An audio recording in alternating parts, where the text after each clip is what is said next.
drive charging.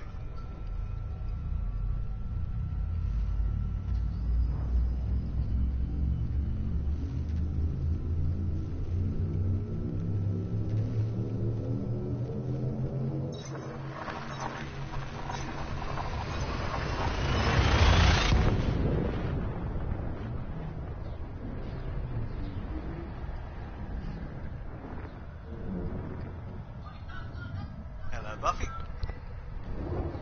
What's that?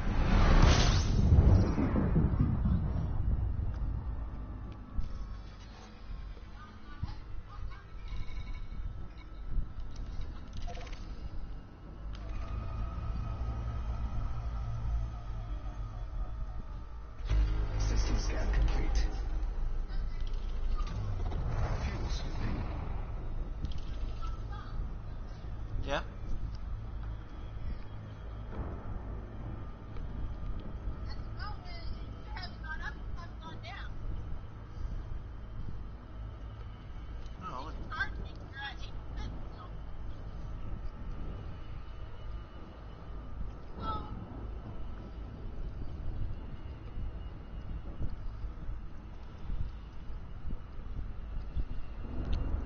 You're watching Bones and drying towels.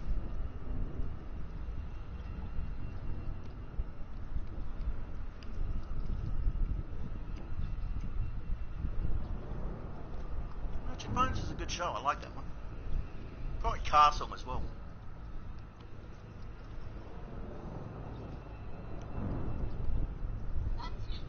They put a turning lane in, but then they didn't extend the turning lane so you could actually get the turning lane.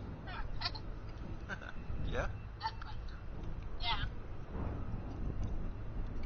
Yeah, the funny thing is the turning lane they put in there doesn't go to any. Like, the one that's out here doesn't go to any. Like, okay, where are you turning it? That's because, override. Frameshift drive charging. It's funny. I gotta find my map. I don't know right through it. Put it on the seat next to you. Buffy says hello.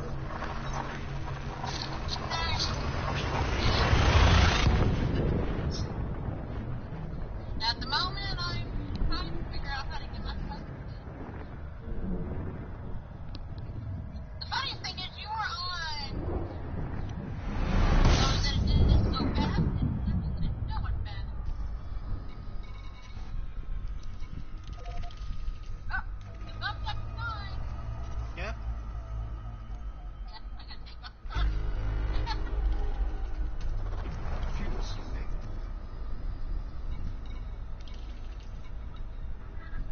So I'm not gonna be in here very long. I know what I'm doing.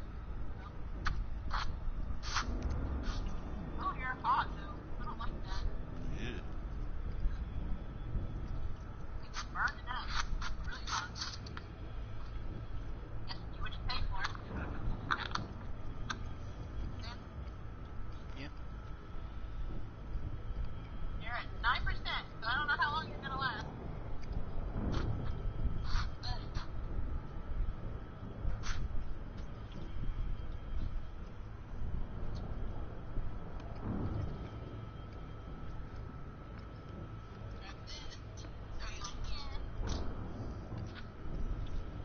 I don't know. Let me Google that one for you, Buffy. What? She's asking the question, what is normal? I don't know. What is normal? Hence me, I'm going to Google.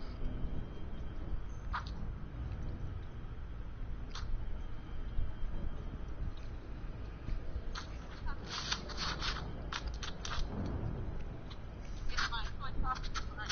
Sorry, bro. Fuel sweeping complete.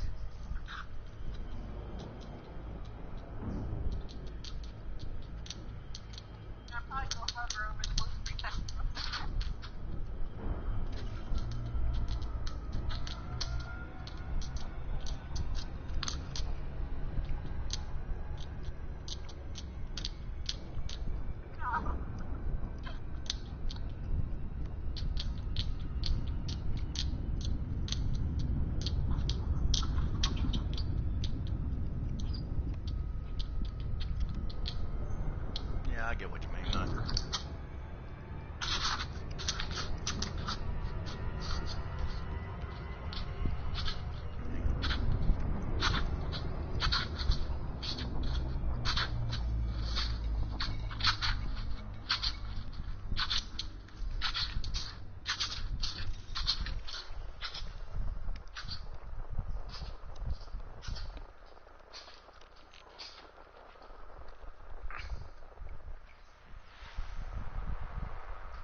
don't know what normal is anymore, Buff.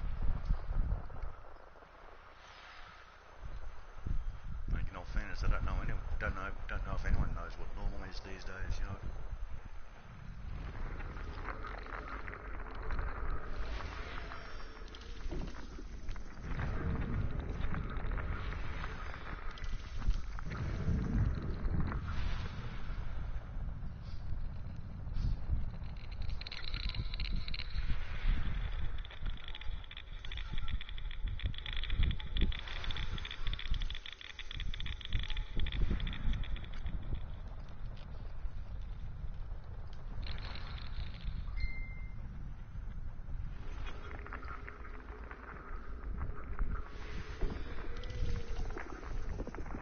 Thanks for watching the stream.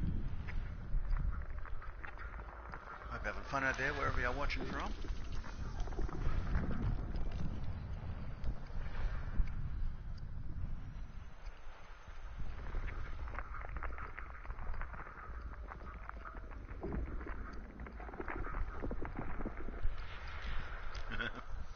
What am I staying away from, Buff? Oh, God.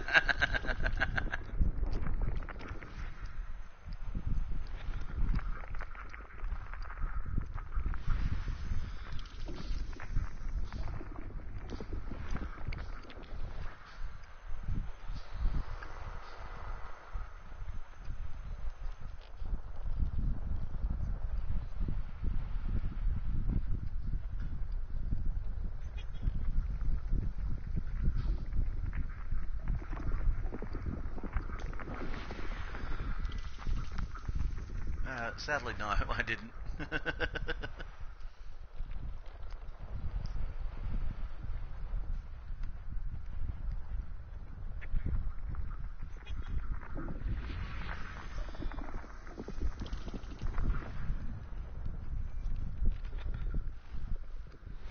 System scan complete.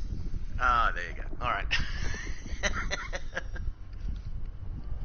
All right, there's one for all you format nerds out there.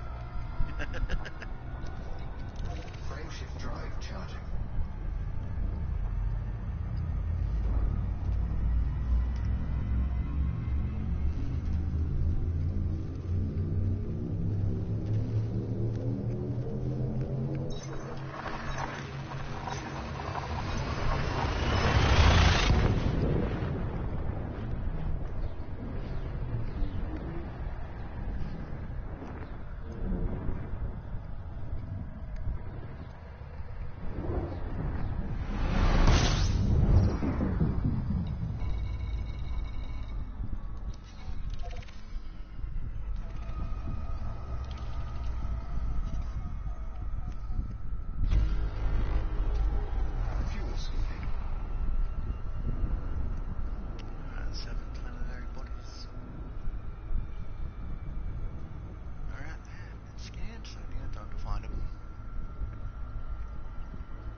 Buffy, while you're here, why don't you hit that like button for me?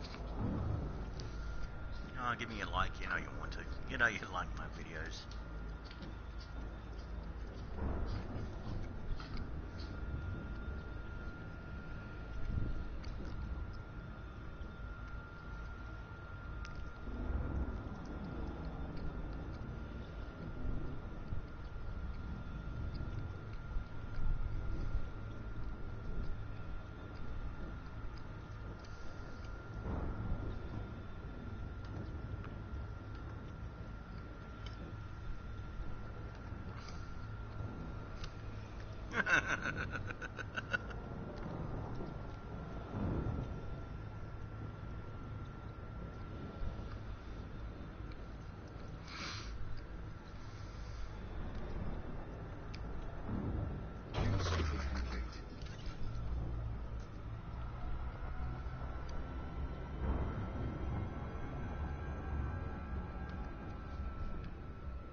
Thank you.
Thanking you for the thumbs up. You know that.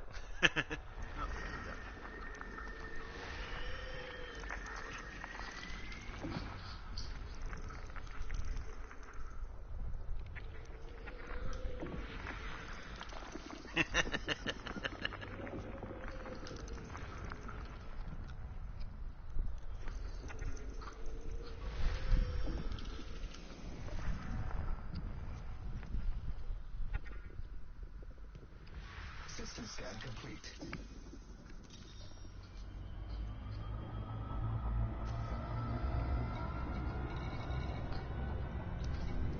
Frameshift drive charging.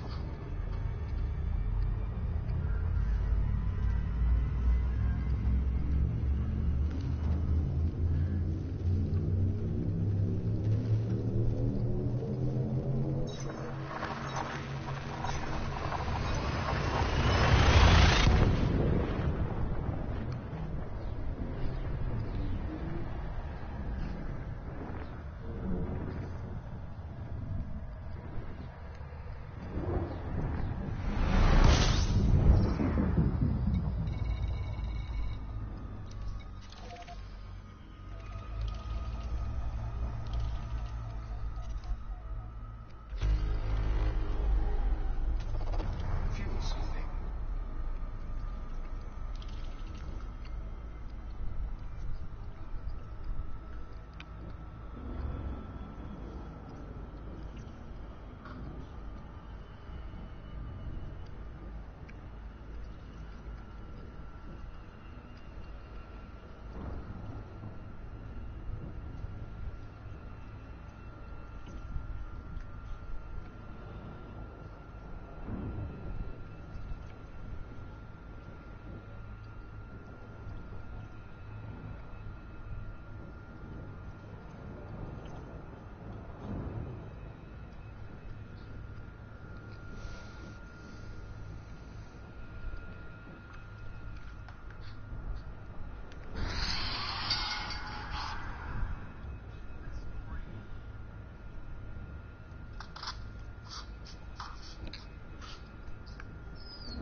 Well, you must have been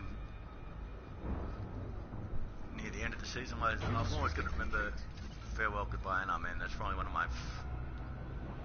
of my favourite episodes.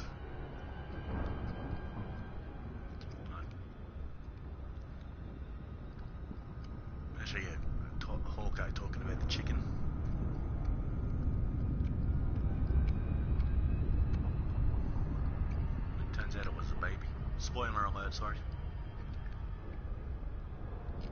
But yeah, that was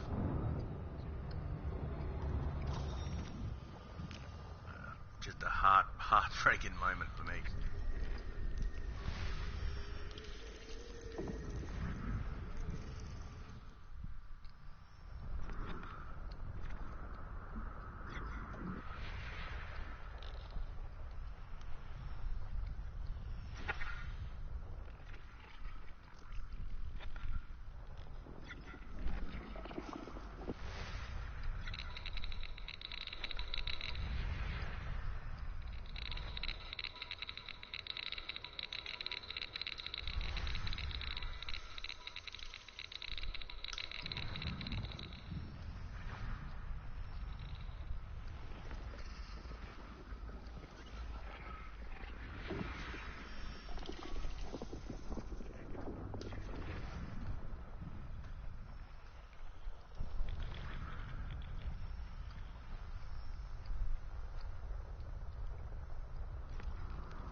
Yeah, for me it was just one of those great, anti-war movies, anti-war shows.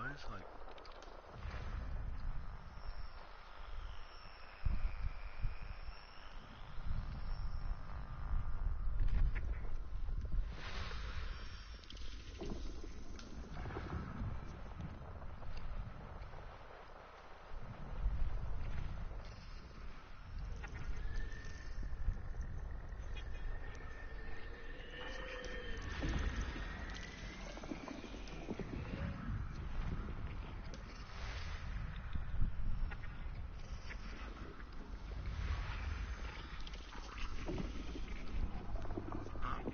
some geological features here.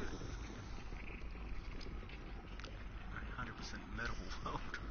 Iron, nickel, manganese, zinc, vanadium, cadmium, mercury, and technetium.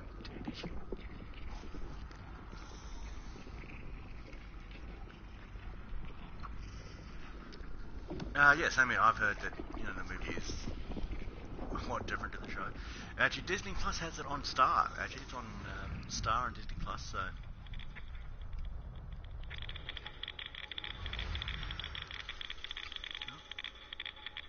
Asteroid belt.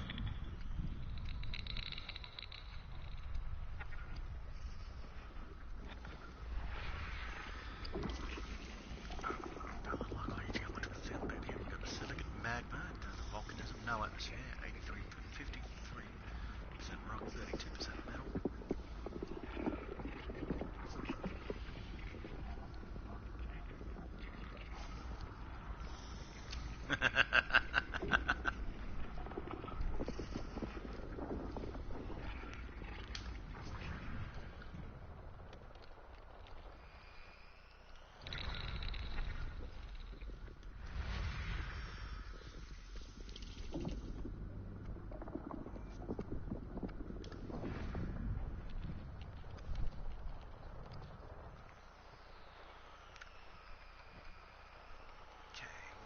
Planet out there, where are you, little bastard?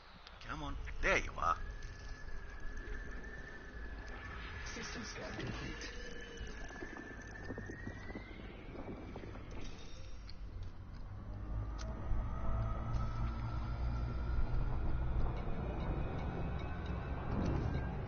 Frameshift drive charging.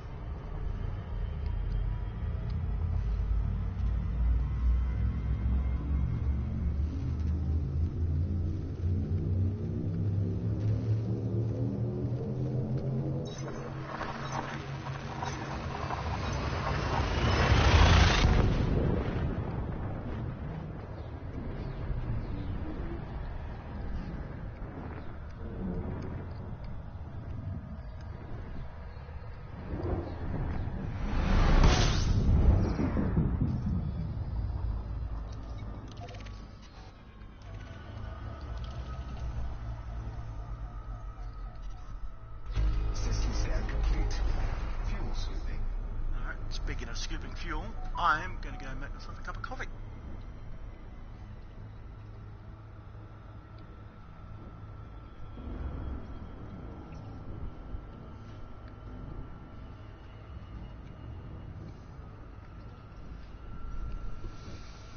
Back in a second. I'm gonna make coffee.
charging.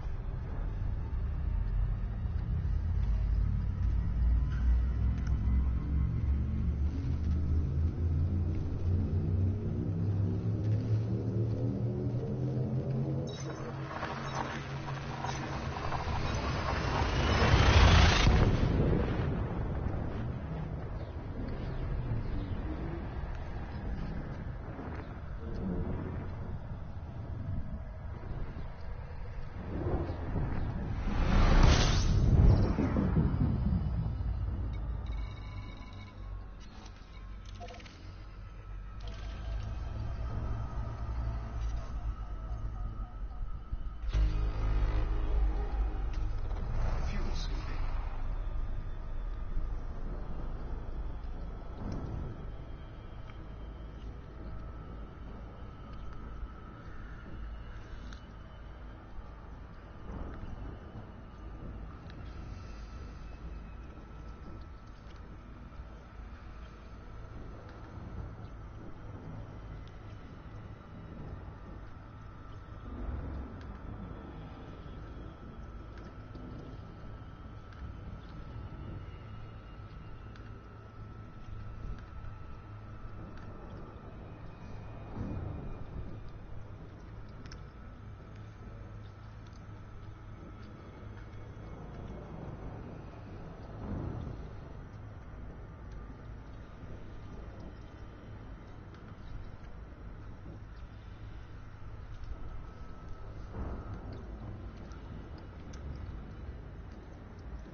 Fuel scooping complete.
System scan complete.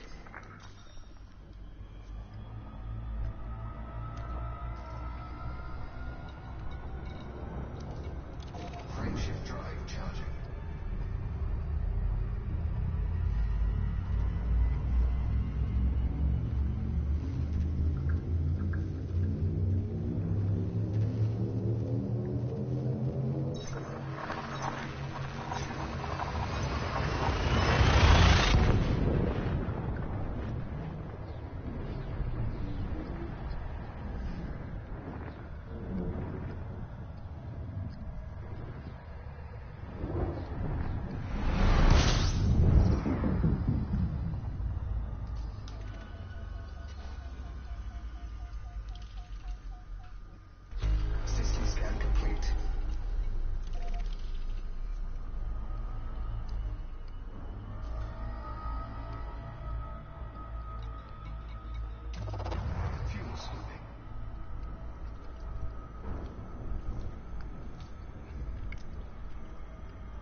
superpowers make progress at the Galactic Summit.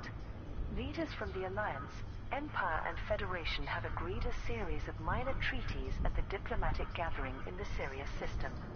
Vox Galactica featured this report from political correspondent Conrad Sterling. Following days of heated arguments, temperatures in the conference chamber finally cooled enough for all three superpowers to formalize a raft of agreements. These were ratified in person by Chancellor Blaine, President Hudson, and Prime Minister Mahone. The most significant of these treaties is the Cornelius Lasky Convention, named after its two leading proponents. This requires the Alliance, Empire and Federation to share information on any large-scale threats to civilian populations, including environmental, medical and xenological crises. There has been slow progress on other topics, such as military limitation and border control. Many independent ambassadors are demanding to prioritize debates on the Thyroid issue, and especially the defensive role played by Aegis.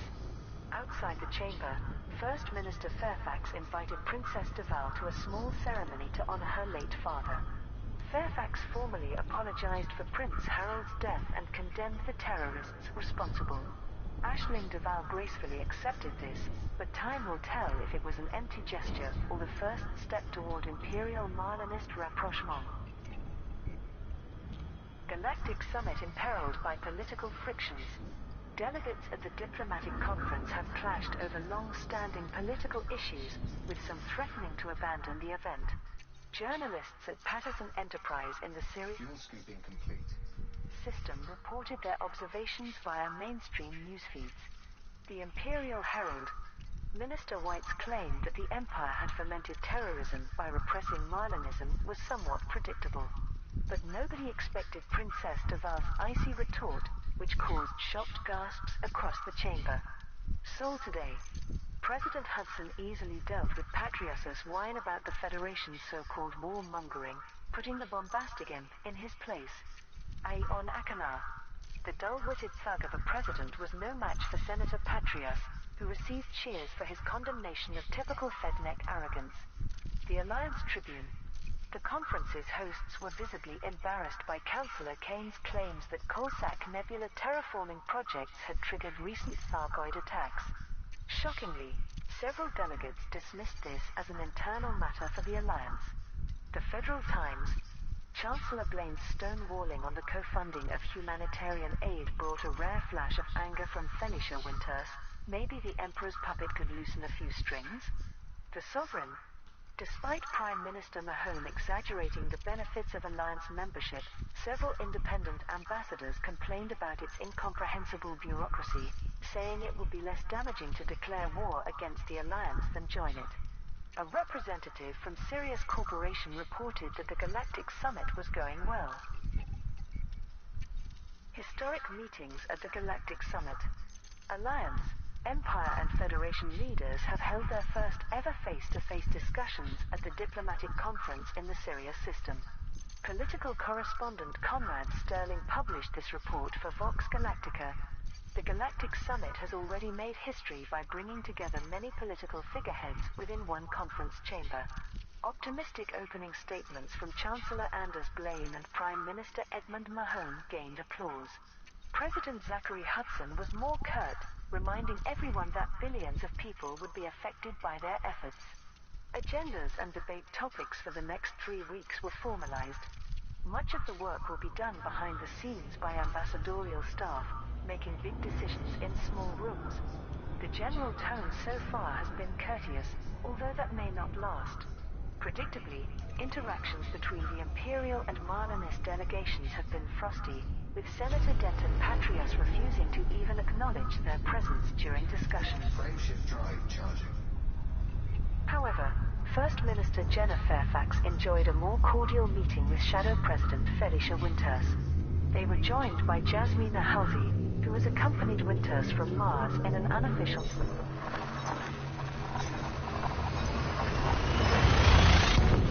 capacity.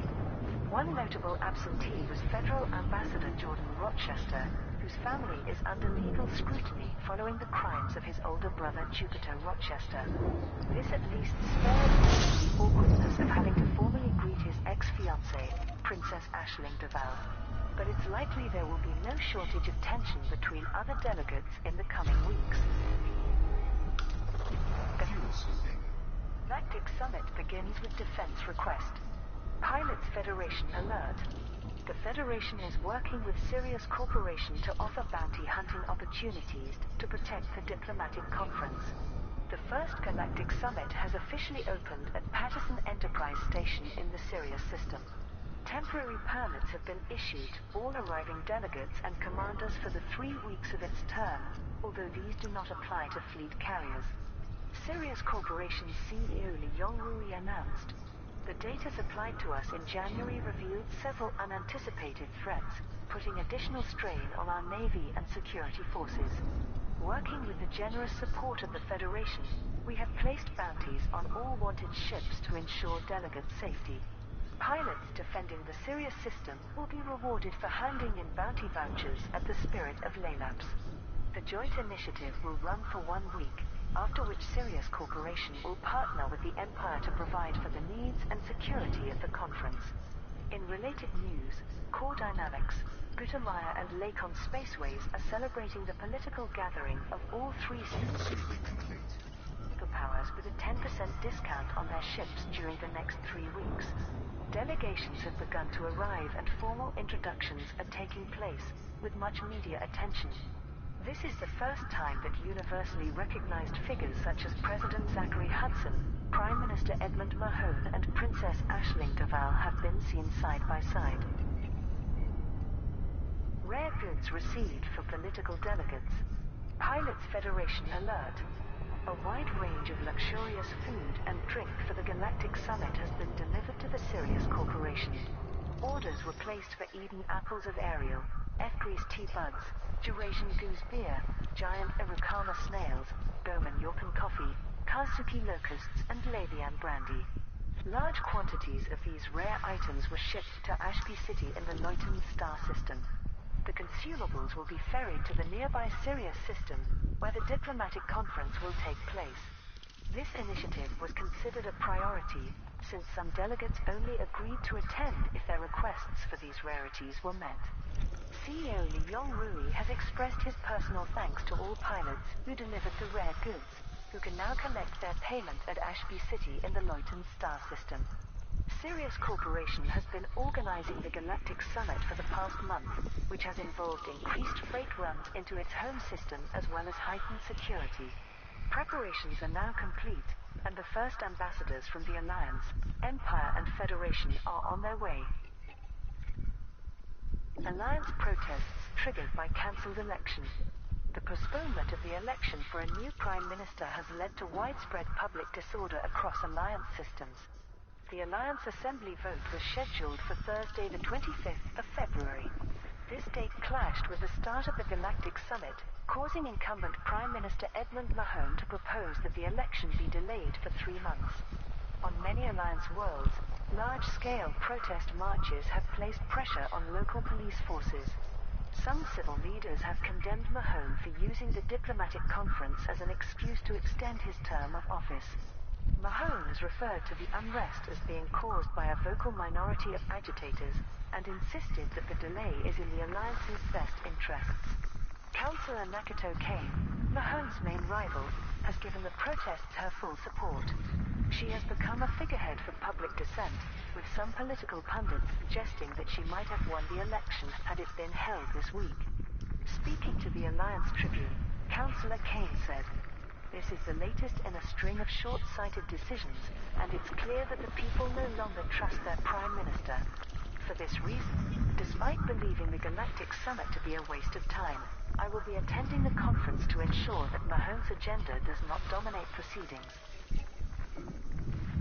Hudson and Winters confirmed for Galactic Summit.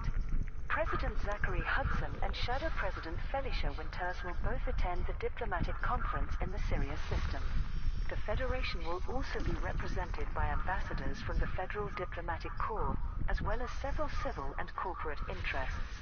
Political correspondent Sophia Trevino reported for the Federal Times, "President Hudson's personal presence at the Galactic Summit sends the message that he still holds the reins of power. He clearly hopes that facing off against the Empire's leaders will distract the public from the recent Jupiter-Rochester scandals. In his absence, Vice President Brad Mitchell will oversee congressional matters.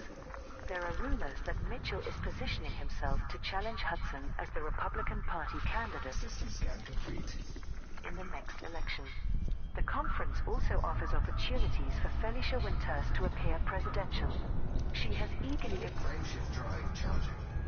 agreed to meet the Marlinist colony's delegation, having coordinated humanitarian aid for the refugees last year.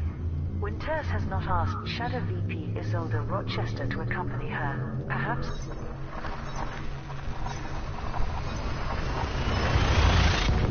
as a rebuke for the criminal actions of her son. Furiously working on damage control for her family's name, the Rochester matriarch has taken Jupiter's 2 children into her care after his husband, Thomas Jupiter, filed for immediate divorce. Lacon Spaceway's HQ moves to Alioth system. Pilots Federation alert. The capital system of the Alliance now hosts Lacon System scan complete. administrative Fuel sweeping. and offers a 5% discount on its ships. The company's main offices have been relocated to the Lacon Spaceway's central planetary port on Alioth 1A. All shipyards within the Alioth system are offering a permanent 5% discount on sales of vessels manufactured by Lacon. Pilots will need to obtain a permit for Alioth to take advantage of this reduction. Both the move and the discount reflect the Alliance's recent purchase of a majority sharehold in the company. This was primarily to retain it as a key defense contractor for the Alliance Defense Force.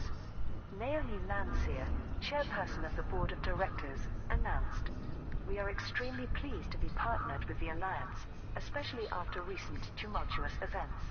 Lacon's highly regarded ships will remain available across the galaxy. The attempted takeover of Lacon Spaceways by Core Dynamics was revoked due to revelations of illegal practices by its former CEO, Jupiter Rochester. Federal news sources have reported that a rapid restructure is taking place Fuel sweeping complete. within Core Dynamics, alongside investigations by the Federal Intelligence Agency.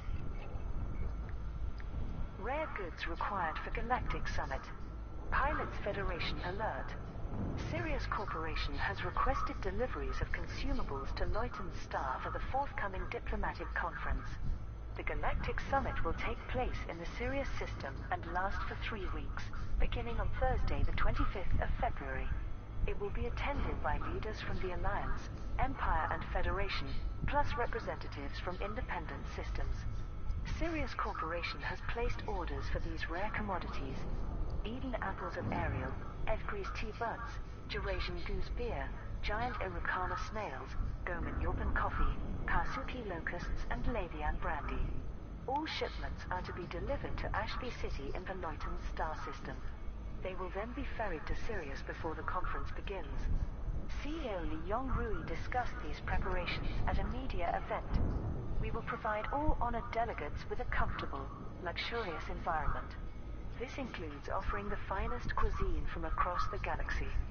Several journalists pointed out that both the Alliance and Empire had registered official complaints about the Galactic Summit's location being situated deep within federal space.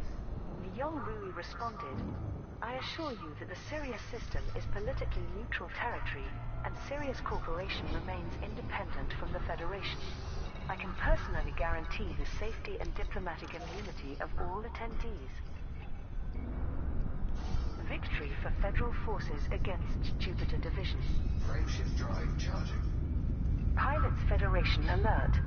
Jupiter Division, the breakaway faction from Core Dynamics, has been defeated in the HIP 54530 system. The independent corporate nation met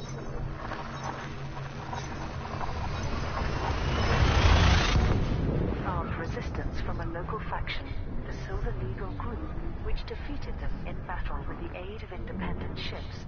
Director Theodore Sullivan announced, "Thanks to the courage of many pilots, we have crippled the military forces behind this illegal coup and taken control of the system.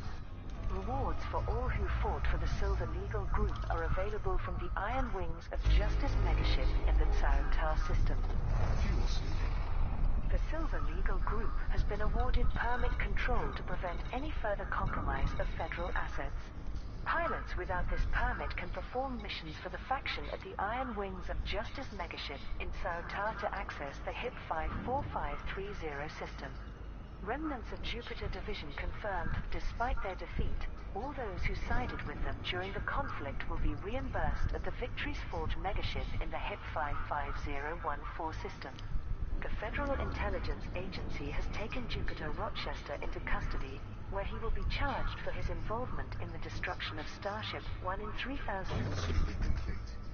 301.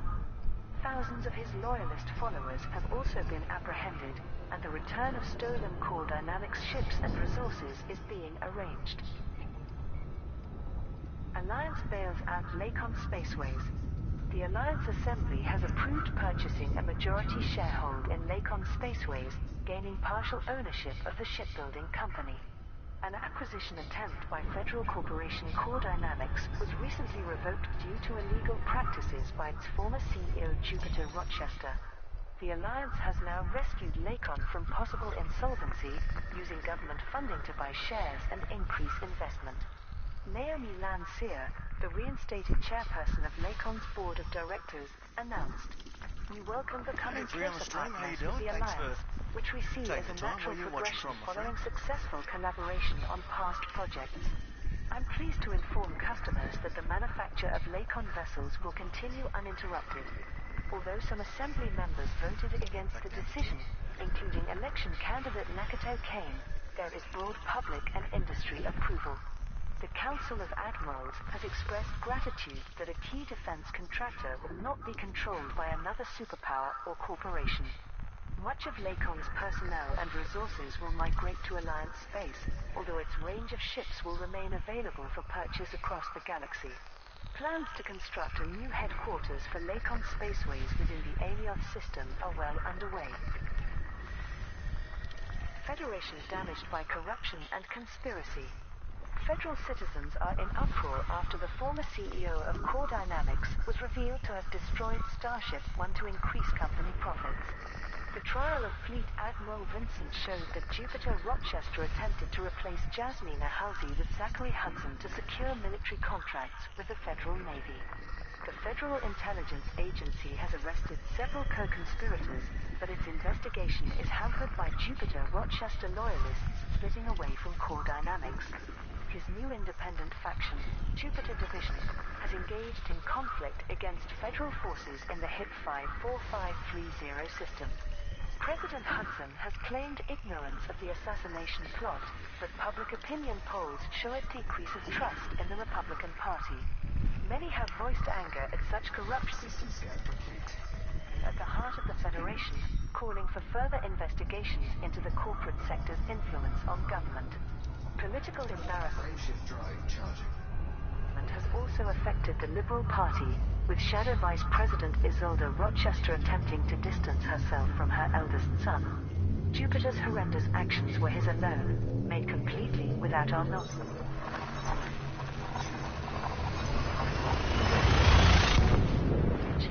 My whole family is appalled at his illegal activity. We have offered to aid the authorities in bringing him to justice. Enhanced Missile Rack Initiative complete. Pilots Federation alert. Deliveries of mined materials have allowed the engineer Liz Systems scan complete. Ryder to make a one-off Enough is modified ship module widely available. The module Fuel sweeping. is a fully engineered lightweight and high-capacity Class 2 Seeker missile rack with thermal cascade. It was only available for a brief period in October 3306, but can now be purchased from any human technology broker. Freshly mined bromelite, lithium hydroxide, osmium and samarium were delivered by a large number of pilots. Due to the volume of shipments received, the initial amount of materials required by customers to purchase the weapon has been temporarily reduced. Liz Ryder made this statement from her Demolition Unlimited workshop. Thank you to everyone who helped launch, so to speak, this module onto the market. I hope that engineers and tech brokers can continue working together on providing more options to the galactic community. Pilots who delivered commodities for this initiative can now collect their rewards from a wire flurble Sweeping complete. in the Eurybia system. Empire and Marlinists prepare for Galactic Summit. Delegations have been formed by the Empire and the Marlinist colonies to take part in the forthcoming diplomatic conference. Emperor Arisa Navigny Deval will not attend in person, Frameshift drive charging. but will be directly represented by Chancellor Anders Blaine. During the conference, Senator Zemina Torval will temporarily assume Chancellor duties and act as head of the Senate. In addition,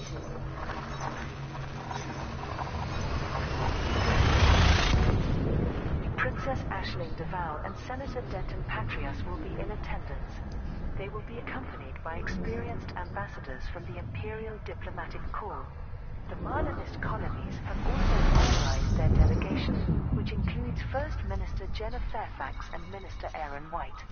A spokesperson for the Marlinist Parliament said, "The Galactic Summit offers us an opportunity to engage with the Empire diplomatically, and we sincerely hope our voices will be heard. We also aim to establish mutually beneficial relations with other governments. There is widespread speculation on how the Empire will respond to political overtures from its own ex-citizens, who are persecuted for following the democratic ideology of Marlinism. However, most societies within the Marlinist colonies still remain culturally imperial in nature, despite their republican governance. The Galactic Summit is being hosted by Sirius Corporation and will officially commence on Thursday the 25th of February 3307.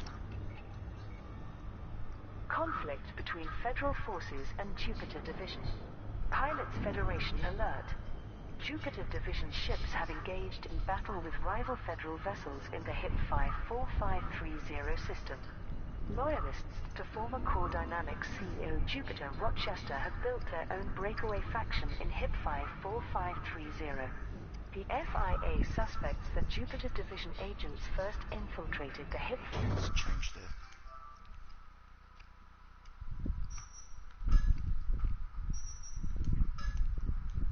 Go back to full screen. That's better. Appointed Supreme Executive Rochester declared, "The Federation is choking to death on its outdated bureaucracy. Only corporate rule can save it.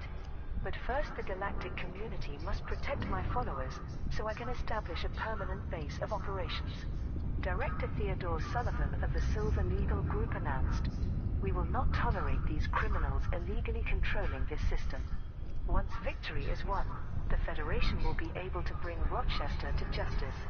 Jupiter Division has offered generous rewards to any pilots willing to help secure its presence in the HIP 54530 system. The Silver Legal Group has asked federal auxiliaries to support its efforts to degrade Jupiter Division's military force. The Pilots Federation has agreed to supply System scan complete. all ships participating in this conflict with temporary permits to access HIP 54530. These will expire early on Thursday, the 18th of February Frameshift drive charging. 3307. However, neither permanent nor temporary system permits apply to fleet carriers, since they are capable of ferrying vessels which could evade detection and authorization.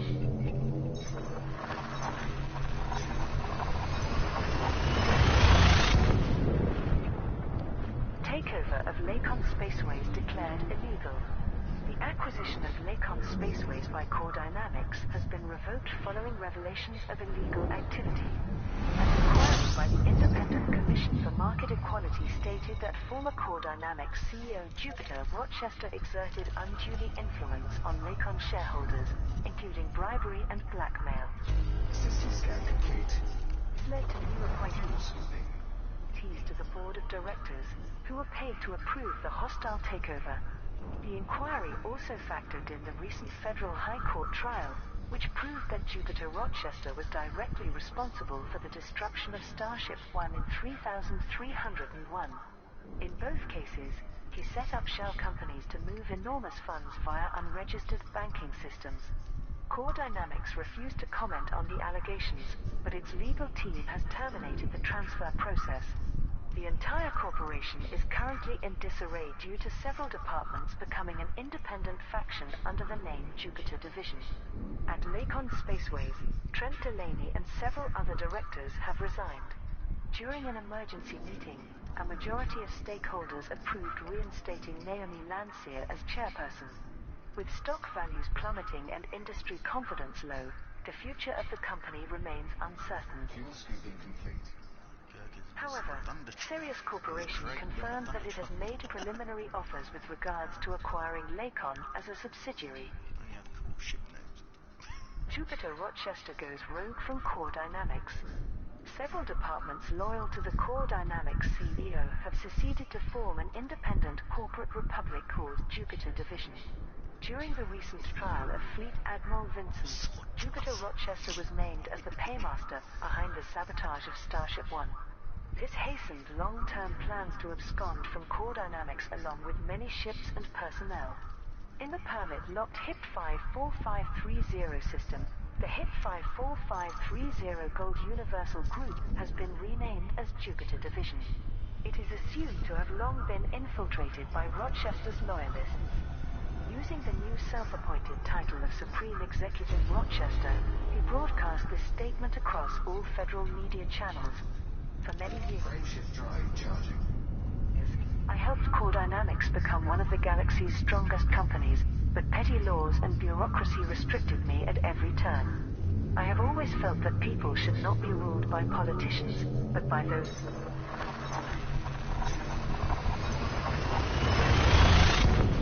holding true economic power, the corporations. It will be a long time before I can act on my commercial plans, but I will prove that corporate rule is the most beneficial system of governance for the Federation. Jupiter Rochester is the eldest son of Shadow Vice President Isolde Rochester, and a key member of the influential Rochester family. As yet there have been no public statements from his mother or siblings. Fuel scooping. Warning of ship abductions by fleet carriers. Pilots Federation alert. This is an emergency bulletin to alert independent pilots that kidnappers are operating in the vicinity of the HR 6828 system. The Pilots Federation has received reports of untrustworthy offers being made to commanders who recently obtained their pilot's license. These involve the owners of Drake-class fleet carriers enticing a pilot to outfit their ship for mining operations before docking with a larger vessel. It then makes a series of jumps to a distant star system over 800 light-years away, taking the docked ship with it.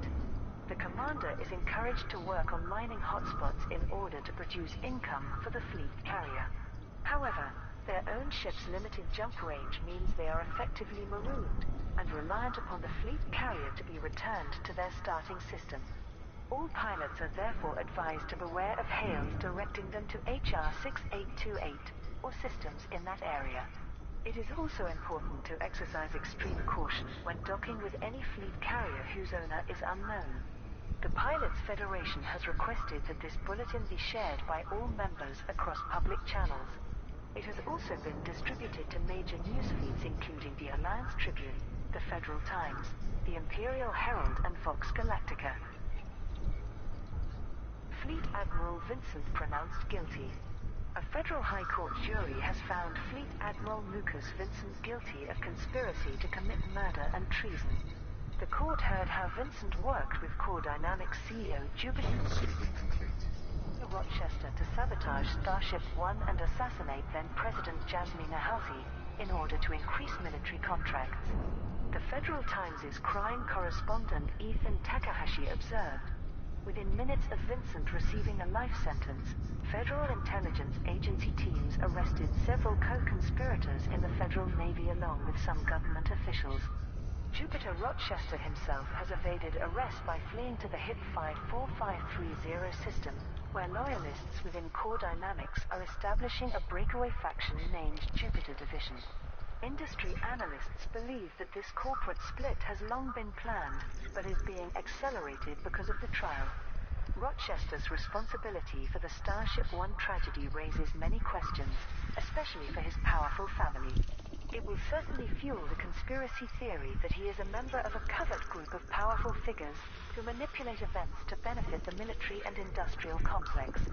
However, a more plausible theory that Zachary Hudson was responsible now seems to have been debunked. Nothing presented in court suggested that the president had any involvement in, or knowledge of, the plan to eliminate his predecessor. Jupiter Rochester named in Starship One trial.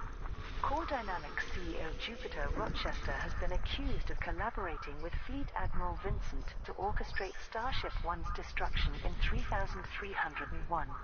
As reported by Ethan Takahashi for the Federal Times, financial data was presented to the court showing that Vincent, along with others in government and the Federal Navy, received colossal payments via shell companies created by Jupiter Rochester's loyalists. The prosecution claimed that Rochester and Vincent were reacting to then-President Jasmina Halsey's intention to scale back military spending, which would impact Core Dynamics' profits. They arranged to assassinate her and lay groundwork for Zachary Hudson to be voted into power, knowing that his policies would result in further naval contracts. The defense argued that Halsey's testimony was unreliable and that the financial data was obtained via improper methods, so should have been inadmissible. It was also pointed out that the Rochester family had many enemies determined to besmirch their reputation. The jury has now been sequestered to determine a verdict. This means they are unaware of media reports that several Core Dynamics departments, known collectively as Jupiter Division, are transporting ships and personnel to the HIP 54530 system. Other sources confirmed that the HIP 54530 Gold Universal Group has officially assumed the name Jupiter Division, suggesting that it was heavily infiltrated by Rochester's loyalists. The faction has retained control of the permit-locked HIP 54530 system. Engineers Enhanced Missile Rack Initiative. Pilots Federation alert.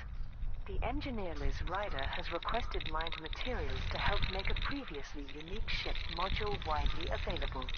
The module is a fully engineered lightweight and high-capacity Class 2 Seeker missile rack with thermal cascade. It was offered in October 3306 to System scan complete. pilots who helped defend the Eurybia system from Imperial forces. At the time, the Empire suspected Liz Ryder of supplying weapons to the Operation drive charging. terrorist group. Ms. Ryder has announced that her aim is to make this specially modified weapon available for purchase at all human technology brokers. She added, pilots can help kickstart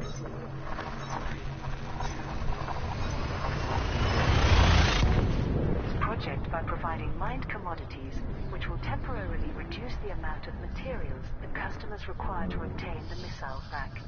As a bonus, the highest contributors to this initiative will be given the module. I'm pleased to be working with tech brokers to add this to the market. Many engineers think we could do more to serve the galactic community, and this is a step in that direction. Shipments of bromelite, Fuel scooping. lithium hydroxide, osmium and samarium can be delivered to a wire of Flurble in the Eurybia system. Empire denies existence of secret prison. Pilots Federation alert. An Imperial intelligence detention facility discovered in the RCRA Sector AFAD-42 system has been repudiated by the Empire. The outpost, named Serene Harbor, was located after its distress call was shared publicly by the Pilots Federation. According to the commander Andy X, who first investigated the site, all its occupants were dead as the result of what appeared to be a prisoner breakout. Unlike the Imperial Internal Security Service, the Imperial Intelligence Organization has no spokespeople or public channels. However, Senator Carl Nerva told the media, the claim that high-security prisoners and terrorists are being tortured for information in an unregistered outpost is categorically false. There is no such place as Fuel Serene scooping complete. Harbor. We believe that independent pilots have been duped by a federal ploy to undermine the Empire, using fake locations and logs for theatrical effect. I assure all citizens that Imperial intelligence operates fully within the law and remains vigilant against all threats. When asked about Commandant Gabriel De Luca, who was identified by surviving logs at the outpost, Senator Nerva replied, Captain DeLuca was indeed an agent of Imperial intelligence, but died on active duty several years ago. It's obvious that this respected hero's identity has been stolen to add credibility to anti-Imperial disinformation. The Empire. Introduction. What a piece of work is man. How noble in reason. How infinite in faculty. In form and moving. How express and admirable. In action, how like an angel. In apprehension, how like a god. The beauty of the world. The paragon of animals. Shakespeare, Hamlet. When our ancestors departed Earth, they asked themselves, which of our achievements represents the best of humanity, that we may bring it with us to illumine the darkness? The Federation, embroiled in a world of contracts and petty bickering, chose their constitution. They placed their trust not in man himself, but in an imperfect work of man. But my ancestor, your first emperor, was wiser. He knew that the best achievement of humanity was humanity itself. There was more wisdom in a single nucleotide of his noble DNA than in all the Federation's written texts. That same wisdom still guides us now. We need no dusty documents to assert our right. We are human, born to rule. And the universe awaits the firm hand of our governance. Emperor Trascan Duval II. Undelivered draft speech written immediately before his sudden and unexplained death. The Empire, while younger than the Federation, is easily the equal of its historic rival in terms of scale and resources. The key social distinction between the two powers is that slavery in the Empire is legal, a fact that has remained a source of controversy since its inception, both within the Empire and without. Some observers have pointed out, however, that conditions for those at the lowest levels of federal society are far worse than those experienced by imperial slaves. The popular image of the Empire is one of opulence, but while pomp and pageantry may be the norm in the core imperial systems, elsewhere in imperial space, one can find myriad examples of deprivation and squalor. Indeed, the Empire encompasses many striking contrasts. Sophisticated technology exists alongside an ancient Roman system of government, and the affluence of the core worlds depends on often unregulated slave labor in the wretched outer colonies. Ruthless industrial efficiency and low taxation has made the Empire rich and mighty. The hierarchy of imperial society is rigid, but a citizen can always rise through the ranks if he or she becomes wealthy enough and makes the right connections. Even a slave could, in theory, become a senator. The Empire. History. The Acheronid colony was founded. In the mid-23rd century, wealthy entrepreneur Marlene Duval was so frustrated with the federal government that she founded an independent colony of her own in the Acheronid system, chosen for its remoteness. System scan complete. When Marlene was killed shortly afterwards in a flyer accident, her brother Henson Duval took over as ruler. Henson Frameshift drive charging. Duval the Emperor. Duval immediately abolished the fledgling democracy that Marlene had set up, and in its place he established a system modelled on ancient Rome. He was now Emperor, and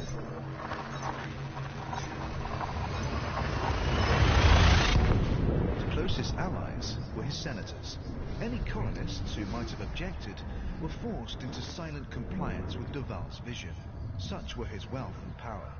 It was also widely believed that Marlene Duval, like Remus in ancient Rome, had been killed by her own brother. Nobody dared to speak out. The mudlark extinction. Rona! You got Rona. Colonists were aware that the planet they had settled, Acheronid 6B, Yep, I gave had you the indigenous Rona. life. But at first, it wasn't appreciated that this included a sentient species, nicknamed the mudlarks after they were observed digging through riverbank mud in search of food. Although the mudlarks were at a pre-agricultural stage of development, they appear to have developed the beginnings of language. They also created crude forms in molded clay, with no obvious practical purpose, possibly indicating a nascent artistic culture. The mudlarks proved fatally vulnerable to the bacteria carried by the colonists, and within a few decades of the colony's founding, the species was extinct. Rumours subsequently emerged that Henson Duval had purposefully removed all traces of the mudlarks, partly in fear of federal reprisal, and partly to ensure that his development plans would not be hindered by ecological constraints. The Federation attempted to reclaim Achenar. When the federal government heard rumours that Duval's colony had recklessly caused the destruction of a sentient indigenous species, they decided on military intervention. The Imperial ships beat back the federal attackers, who were unable to establish a beachhead among the airless outer worlds, and struggled to maintain supply lines so far from Earth. The federal forces eventually fell back and entrenched in the Fuel sweeping complete. Beta Hydri system. Skirmishes with Imperial ships continued for the next 50 years, but these were unable to prevent Duval from expanding the Empire to many other worlds. The Age of Expansion. After hostilities with the Federation ceased, the Empire entered a century of growth, annexing many new systems and persuading others to join. It spent the following 2 centuries consolidating its new territory, appointing colonial administrators from among the noble houses of Achenar. The Empire. Society. An ancient Roman model. The Empire works on a clean system. Society is divided into tiers: Emperor, senators, patrons, clients, and then citizens, with slaves below these. Groups of patrons pledge their support to a given senator, offering military service, tax revenue, and the right to wield the patron's votes in the Senate on their behalf. In return, the patrons are granted a measure of protection and material security, as well as having their interests represented in the Imperial Senate. Senators are responsible for deciding tax rates and welfare systems for their patrons, meaning that the lower a given senator's tax rates, the more patrons he is likely to attract. This is far from being a patron's only concern, however. Loyalty over time, ideological compatibility, family connections, and discreet private deals can all play a part in deciding which senator to back. The system extends downward through the tiers in a similar fashion, with clients pledging themselves to given patrons, and citizens pledging themselves to given clients. The votes held by the patrons actually comprise the total votes of all the clients pledged to them. Similarly, the votes held by those clients comprise the total votes of their pledged citizens. Patrons are therefore capable of investing variable degrees of power in their chosen senators, with the result that some senators are more powerful than others. Senators are responsible for those below them, meaning that everyone has a form of social security, at least in theory. Indeed, many senators take pride in the security they offer their citizens. Some have even been known to drain material wealth from small independent worlds and pump it back into the capital economy, allowing them to reduce citizens' taxes and giving their own popularity a considerable boost. Patrons are free to withdraw their patronage from their chosen senator, placing the onus on the senator to represent them satisfactorily or face a loss of voting power. Rigid stratification. The division between social classes is formal, unambiguous, and strict. But there is a clear path to advancement. A person can pay a fee and petition for admittance to the rank above. In this way, slaves can become citizens too. The law is not the same for all. Senators have a responsibility to enforce the law, and they must obey the emperor's decree, but are otherwise above the law. A senator can even carry out executions personally, with little, if any, fear of consequence. The Empire. Military. the Imperial Navy. Maintaining a modernized navy has always been a top priority for the Empire. The ever-present threat posed by the Federation has driven previous emperors to empty the coffers again System scan complete. and again, for fear of being outstripped in the arms race. More recently, funding has come from wealthy individual senators, Frameshift drive charging. many of whom are all too eager to gain influence within the Navy. Indeed, it has been claimed that devastating planetary mining has been carried out in order to further this cause. The facility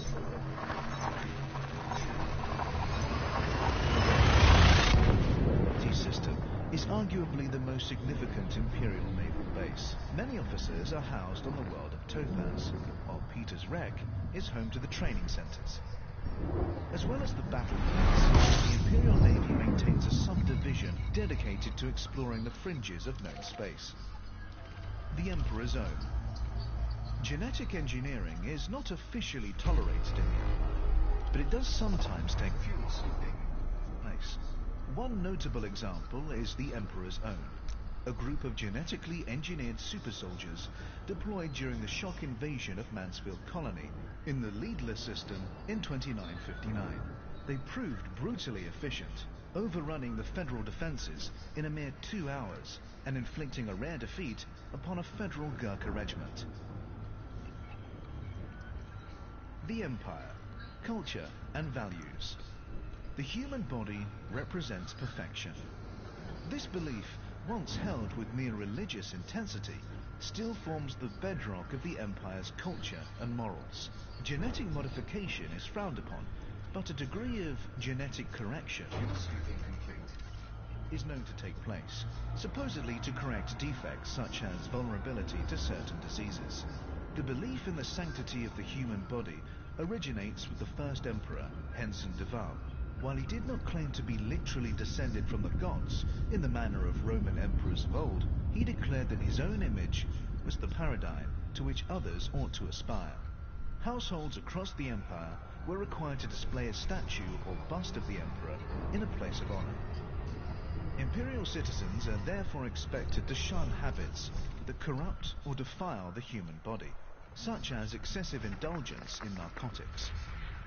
The ownership of slaves, by contrast, is tolerated in the same way that the ownership of any beautiful work of art is tolerated. Mistreatment of slaves is thus akin to vandalism. Keeping one's own body in peak condition and adorning it with jewels and expensive clothes is not vanity, but duty. And owning well-treated slaves is also considered a sign of good character. The Emperor's word is supreme. The Emperor's successor is decided by the Senate, although the de Val dynasty has such a strong power base that the imperial throne has only ever been occupied by members of that bloodline. For generations, genetic selection ensured that the Emperor's heir would be male, and the current ruler, Arissa Lavinie de Val, is the first woman to hold the throne.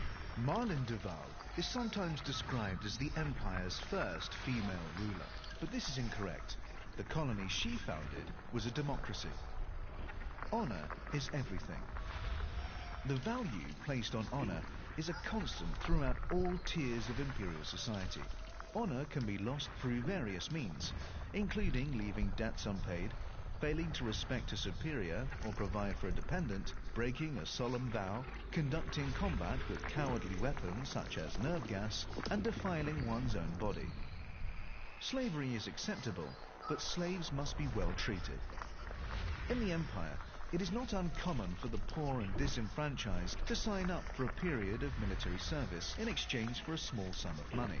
A similar logic applies to imperial slavery, to the extent that someone might sell themselves into slavery to clear a debt and restore their honor. Selling oneself into slavery is a straightforward legal process and results in a guaranteed sum of money for one's family.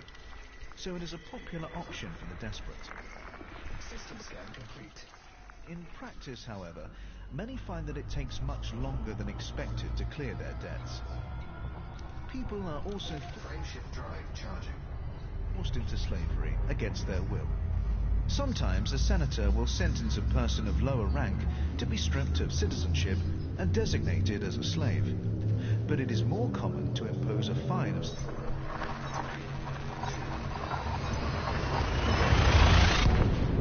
magnitude that the citizen has no recourse but to sell his or herself into slavery. Slaves may also be taken prisoner following a conflict, abducted from their home, or even hijacked. While trading slaves is lawful everywhere in the Empire, except on Emerald, taking new slaves outside of wartime is illegal, without the blessing of a senator. Fuel sweeping. The Empire. Diplomatic relations. The Federation. Resentment of the Federation runs deep in the Empire. The superpower is remembered as an oppressive, interfering force that hypocritically avoids inflicting the slightest harm on non-human life, but thinks nothing of forcibly imposing its values on its fellow humans, and lacking the freedoms and social customs that the Empire values so dearly. While open hostility has frequently been the case in the past, the current situation is one of grudging coexistence, beneath which mistrust simmers. Despite this antipathy, the Empire cooperated with the Federation in a series of joint initiatives against the Thyroids in the early 3300s. The Alliance.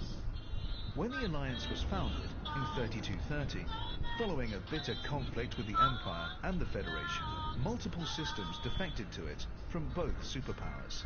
To the surprise of many, the Empire took very little further retributive action, partly because of the ill health of the Emperor of the time, and partly due to a belief that the defecting systems would return to their natural home, sooner or later. The Empire's current attitude to the Alliance is one of studied contempt. To recognize it as a threat would be too much like showing respect.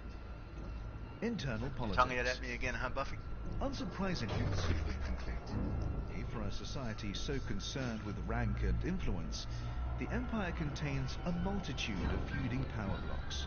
In particular, there is a good deal of bad blood between the various noble houses, whose values range from hardcore traditionalist to staunch reformist. The Imperial Senate is no longer as overshadowed by the Emperor as it once was, and has gained sufficient strength to act as a counterbalance to the Emperor's political will. The individual character of the Emperor still determines the Empire's overall direction, however, and the suggestion that the Empire should evolve out of its old ways has proven deeply divisive. The Federation. Introduction. For I dipped into the future, far as human eye could see, saw the vision of the world, and all the wonder that would be.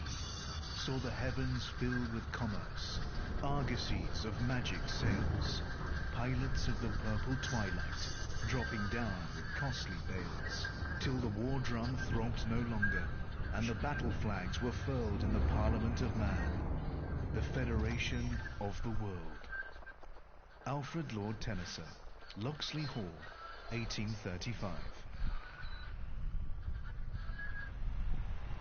How then to attempt the impossible task of summing up the Federation?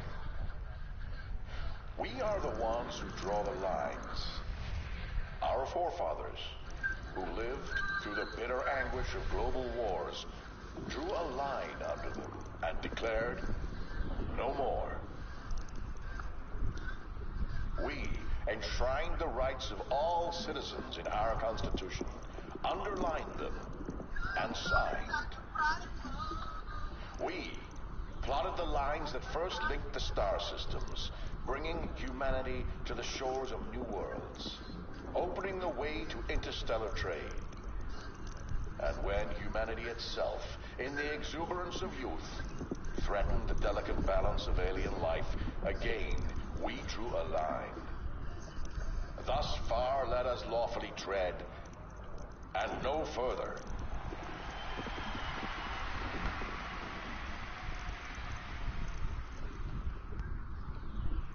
Isaac Gellin, Federation President. Inaugural Speech, 2862. The Federation is the oldest of the galaxy's three superpowers, a vast geopolitical entity reaching out from the core system of Sol and encompassing a broad socio-economic spectrum. Among the myriad federal star systems, one can find extraordinary wealth, crushing poverty, and everything in between. By contrast with the Empire, which offers a social safety net in the form of state-sanctioned slavery, the poorest members of federal society have no safeguards and no way out. For them, life on the graffiti-stained streets is inescapable, and the gulf between their lives and those of the super-rich could not be more insurmountable. At its best, the Federation embodies the values of its founding nations: democracy, industry, and liberty. But federal society can also be competitive and unforgiving. Corporations wield too much power, politicians are often corrupt, and a sink-or-swim ethos prevails. The Federation. History. The nations of Earth united in the aftermath of war. After the devastation of World War III, the United States of the Americas rose to become the planet's dominant nation. Over the following years, it gradually brought the other nations of the world under its aegis. Called at first the Federation of the USA, the expanding democracy was soon given the less exclusive title of the Federation. Humanity reached for the stars.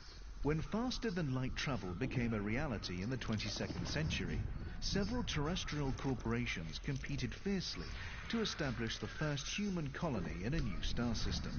Tau Ceti was the first system to be colonized, followed by Delta Pavonis, Beta Hydria, and Altair. In their wake, there followed a wild scramble of pioneering expeditions and colonial ventures. The first colony rebelled. The year 2161 saw a dispute between the colony of Tau Ceti III and the Federation Authority, centered on the colonists' repeated refusal to limit the damage they were inflicting on the alien ecosystem. Earth dispatched a fleet with orders to revoke the colony's charter. The colony responded by declaring independence. A military stalemate led to grudging compromise, and the Federal Accord resulted, granting the system rights and representation, along with concomitant duties. The Federation, born on Earth, was now an association of star systems. The Birthright Wars gave corporations preferential treatment. Starting in 2621, a group of corporations subjected the federal government to over a century of unrelenting pressure. They demanded the right to buy up underexploited colonial land from its hereditary owners. Under the terms of the original charters, the land belonged to the colonists and their descendants, regardless of their ability to mine, farm, or otherwise exploit it, meaning that immense resources were lying untapped. The corporations argued that with the machinery, workforce, and fleets at their disposal, they could tap those resources, the Federation would be enriched, the original owners would be compensated, and everyone would be satisfied. The Federation bowed to pressure and allowed compulsory purchase of the family's land, albeit for far less than the expected sums. Outrage, rebellion, and in one System scan complete. case, the defiant resettlement of an entire colony resulted. The Federation's detractors often point to this dark episode as indicative Frameshift drive charging. of its true nature, a mere administrative puppet bent to the will of rapacious corporations. The Federation. Society. A federation.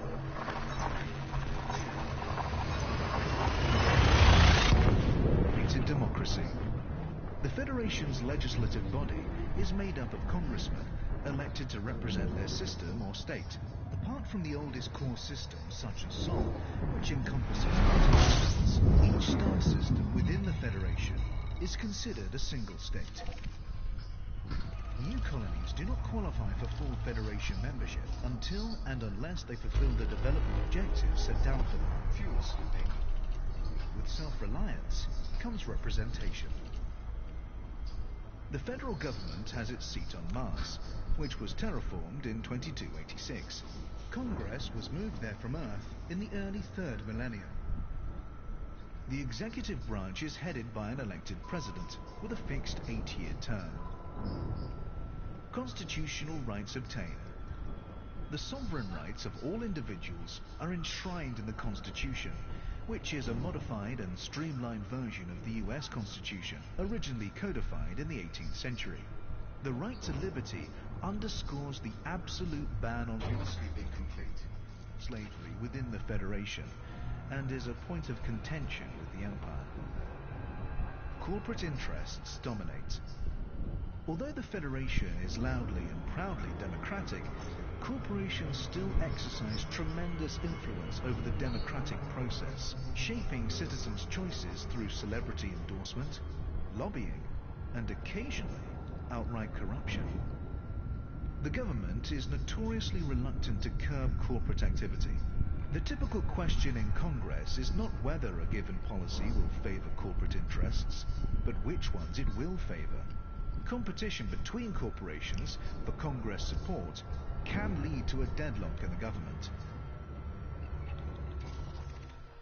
The Federation. Military. The Federal Navy. The Federation has maintained a battle fleet since the days of the first federal colony, which was established in the Tau Ceti system. Its official mandate is to protect shipping and defend the borders of federal space, but it has also frequently been deployed against the Federation's own rebellious citizens. At first, the Federation's member systems were required to contribute the required ships, making the mustering process a cumbersome one. But following the Birthright Wars, corporations were chartered to produce centralized fleets, which made for a far more efficient system.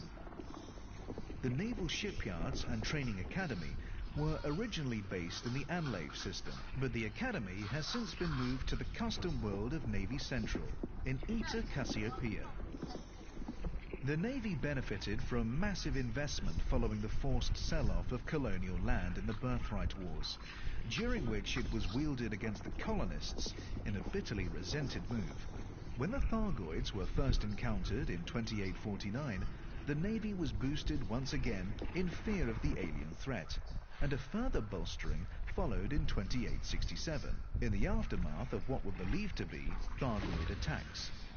Governor Raul Santorini championed heavy cuts to the Navy budget in 3022, which were not reversed until President Varian Scott came to power in 3144. Scott talked up the Thyroid threat, again increasing funding to the Navy and removing the requirement for military actions to be approved by congressional vote. Land forces. In addition to the rank and file, the Federation still enjoys the loyal service of special military divisions, such as the Gurkha Regiment, who have served since the days of Earth. Keeping up long-standing traditions such as this is an important link to the past for federal citizens. The Federation. Culture and values. If you want to eat, you have to work. The Federation has no room for freeloaders. It has nurtured the core frontier values of self-reliance and entrepreneurship since its inception, and respects the self-made citizen. This insistence upon paying your way and pulling your weight also applied, notoriously, to the process whereby new colonies were established. Until a given colony was able to fulfill the development goals set down for it by the Federation, it could only ever be a dependency with no voice of its own. Given that the Federation's assigned goals could vary wildly from one colony to the next, this requirement frequently chafed with the colonists. While the Federation maintained that it was simply exercising flexibility, since no two worlds were the same, some colonies were tempted away to the Empire by the promise of being recognized as sovereign without having to jump through arbitrary hoops. Corporations took humanity into space. The Federation has never forgotten the role played by private enterprise in the initial migration from Earth. Corporations enjoy substantial freedom and influence under the Federation, so much so that it often seems they are the powers truly running the show. Federal citizens can be as passionately loyal to their corporations as they would be to a family or clan group, and it is common for successive generations of a given family to serve the same corporation. Harvest the limitless riches of space, but respect non-human life. Frameshift drive charging. The Federation and the Empire have hugely differing views on the primacy of humanity in the cosmos. While the Federation insists that its colonies treat indigenous non-human life with care,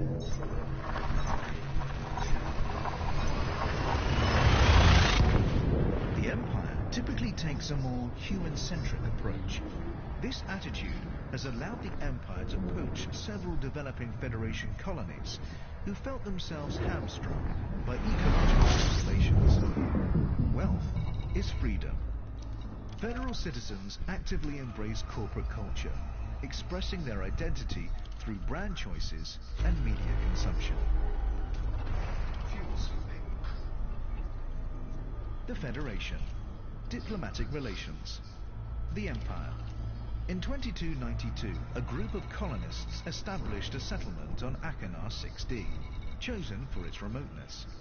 The original intent was merely to live free from interference, but autocrat Henson Duval rapidly took control of the colony and had himself proclaimed emperor. The Federation attempted military reprisals, partly due to the nascent empire's insistence on independence, but faced a harder fight than they had expected and were held at bay. Over the next 50 years, the Empire expanded to many other worlds. The Federation's relationship with the Empire is one of entrenched mistrust, stemming from irreconcilable ideological differences, mollified somewhat by the corporations, which have a presence in both territories, and thus act as a stabilizing influence. Outright hostilities between the powers, when they occur at all, are usually conducted through proxy forces. The Alliance. In 3228, the federally aligned corporations supplying the Alioth system attempted to raise their prices, leading to a citizen rebellion. Several independent systems assisted the rebels.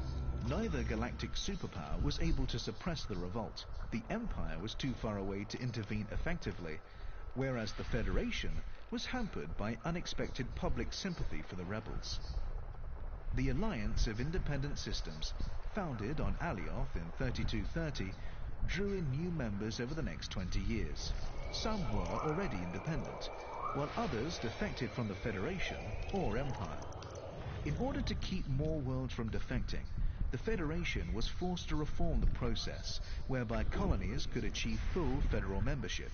So far, it has only managed to slow the loss of worlds to the Alliance, and has yet to tempt any back. The Alliance. Introduction. Rise, like lions after slumber, in unvanquishable number. Shake your chains to earth, like dew which in sleep had fallen on you. Ye are many, they are few. Percy Bysshe Shelley, The Mask of Anarchy, 1819. I've read your speech a dozen times, Nick. We can't use it. Sure, we could sound off about self-rule and freedom from tyranny and the dignity of the working man/woman, and the young hotheads would lap it up like they always do. I'm not saying we don't need that stuff, but we mustn't forget it's just marketing. Yeah. A shiny wrapper. It's not enough. If we're going to make the Alliance of Independent Systems happen, we need more than tub-thumping speeches from a war hero. We need to show our people that the damn thing can work. I want spending plans, dividend forecasts, surveyors' reports. I want data so dry you don't need to believe in it. The people are tired and heartsick. They've been sold dreams too many times by both sides, so let's not try to sell them anymore. It's time to wake up. Private communique from Meredith Argent to Mick Turner, founders Alright. of the Alliance. The Alliance is the youngest of the galaxy's 3 superpowers, and is perhaps best understood in terms of what it chooses not to be. It rejects both the extreme capitalism of the Federation and the rigid hierarchy of the Empire, choosing instead a third way of voluntary association for mutual benefit. The desire for freedom from interference, both from external threats and internal bureaucracy, was the key motivation behind the Alliance's founding, and is enshrined in its Articles of Association. The governments of the member systems are given as much autonomy to create their own laws and administer their own affairs as possible. The right to political self-determination and cultural self-expression are essential to the Alliance, but it remains to be seen whether the ultimate result will be stable harmony or a cacophony of dissenting voices. Every Alliance member knows that alliances have been made before, many times over, only to collapse.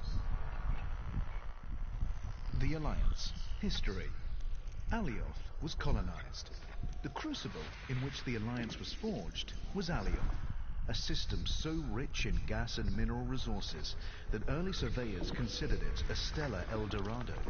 When the Federation established its first colony on Alioth 5b in 2452, they gave the planet the less grandiose name of Fruitcake, as mineral deposits lay in the loamy soils as abundantly as raisins in cake. Later, commentators would reflect, bitterly, that the world was well named, because everyone wanted a piece. A conflict over mining rights drew in the superpowers. Alioth's prosperity soon attracted corporations eager to support the developing system in exchange for a share of the profits. A dispute over rights quickly escalated into an armed conflict, prompting the Empire to dispatch a military force, ostensibly for the colonists' protection. The Federation also sent ships, but theirs were a response to the corporation's plea for aid. Unable to directly engage the Federal ships without sparking a war, the Empire covertly encouraged the System scan complete. of colonists to renounce the Federation and accept Imperial protection, thus freeing the Empire Frameshift drive charging. and to engage with the occupying Federal forces in sympathy with the will of the people. This marked the first of many incidents in which the people of Alioth were used to advance the agenda of another power.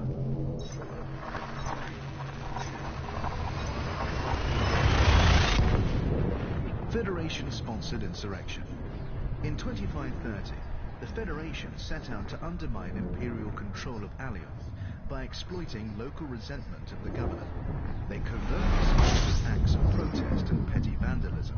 Then, when the inevitable Imperial crackdown followed, stoked the fires of social unrest. A terrorist movement called the Quakers emerged, and atrocities escalated. The years that followed saw a protracted and degrading series of proxy wars and cynical propaganda campaigns as the federal, imperial, and corporate powers all contended for Alioth. The system made an abortive attempt to establish its independence in 2617, resulting in a short-lived cooperation between the Empire and the Federation, neither of which were willing to allow this. The Revolution. In the early 4th millennium, both the Federation and the Empire had a presence in the Alioth system. Fruitcake, now known as Gordonworld, was a federal protectorate, while the Empire had earlier conducted terraforming experiments on the world of New California, and also held gas mining platforms in the system. The federal corporations supplying New California had raised the prices of their goods several times in the previous years, and when they imposed yet another price hike, the planet's inhabitants revolted. In the insurrection that followed, rebels commandeered any available ships and headed out to the gas mining platforms, where they attacked the outpost's corporate employees. Alarmed, the Empire and the Federation dispatched ships to put down the rebellion, but were beaten back by a hastily assembled force made up of fighters from Alioth and, crucially, volunteers from nearby independent systems. Neither the Empire nor the Federation were able to gain a foothold, and eventually both forces had to withdraw. The Empire faced too many logistical problems fighting so far from home, while the Federation's efforts were undermined by public sympathy for the rebels. An alliance was brokered. The victory in Alioth had proven that independent systems working together could hold their own against the superpowers. It fell to pilot Mick Turner and scientist Meredith Argent to ride the wave of public spirit and propose a permanent alliance, under whose aegis independent systems could enjoy freedom from imperial and federal interference.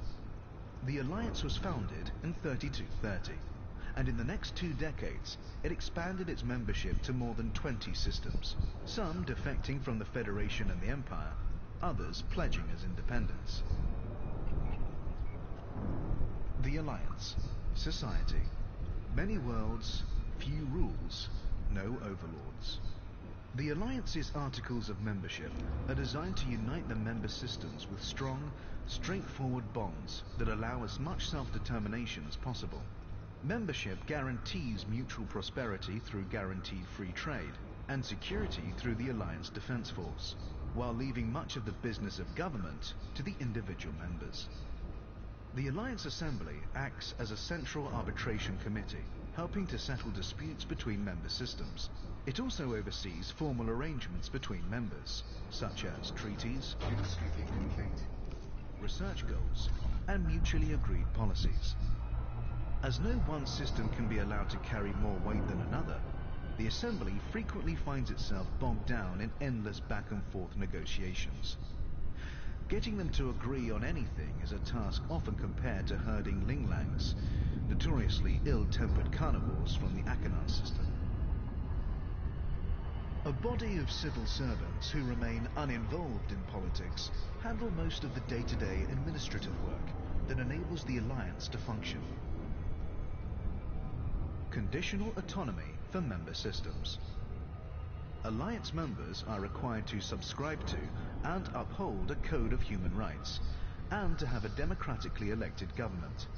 Citizens of any member state have a right of freedom of movement and residence within any other member state. Furthermore, all member systems are obliged to give immediate military assistance to any fellow member when necessary. The Alliance. Military. The Alliance Defense Force. While each Alliance member system maintains its own navy, all members are required to commit ships and crew to the Alliance Defense Force. This rapid response group usually remains within Alliance space, and its tasks vary from providing a beleaguered system with military assistance to evacuating settlements hit by natural disaster. A 6-member Council of Admirals oversees the Alliance Defense Force. It is accountable to the Assembly, but does not require its approval before taking action. This freedom of decision-making prevents urgent military action being delayed by tedious debate. The Alliance. Culture and values. Cooperation, mutual aid, tolerance, and respect. The values that bind the Alliance systems also hold true on an interpersonal level. Just as the different worlds of the Alliance formally recognize one another's legitimacy and value, individuals are generally reluctant to show prejudice against others, and will band together to help those in genuine need. Diversity is strength. Members of the Alliance are not obliged to conform to what they consider the corporate saturation of federal culture, or the status-obsessed posturing of the Imperials. Individual systems are encouraged to preserve and celebrate their own cultural identities. This approach results in a rich variety of artistic, literary, and dramatic output. Free to speak, free to protest. One curious cultural constant across the Alliance member systems is the way the citizens indulge their freedom to complain. They can criticize their governments without fear of repression, and they frequently do so. Previous System scan complete. experience of exploitation has left many citizens cynical, but possessed of a certain mordant humor Frameshift drive charging. and a willingness to take life as it comes. The Alliance. Diplomatic relations. The Federation. Alliance attitudes to the Federation vary.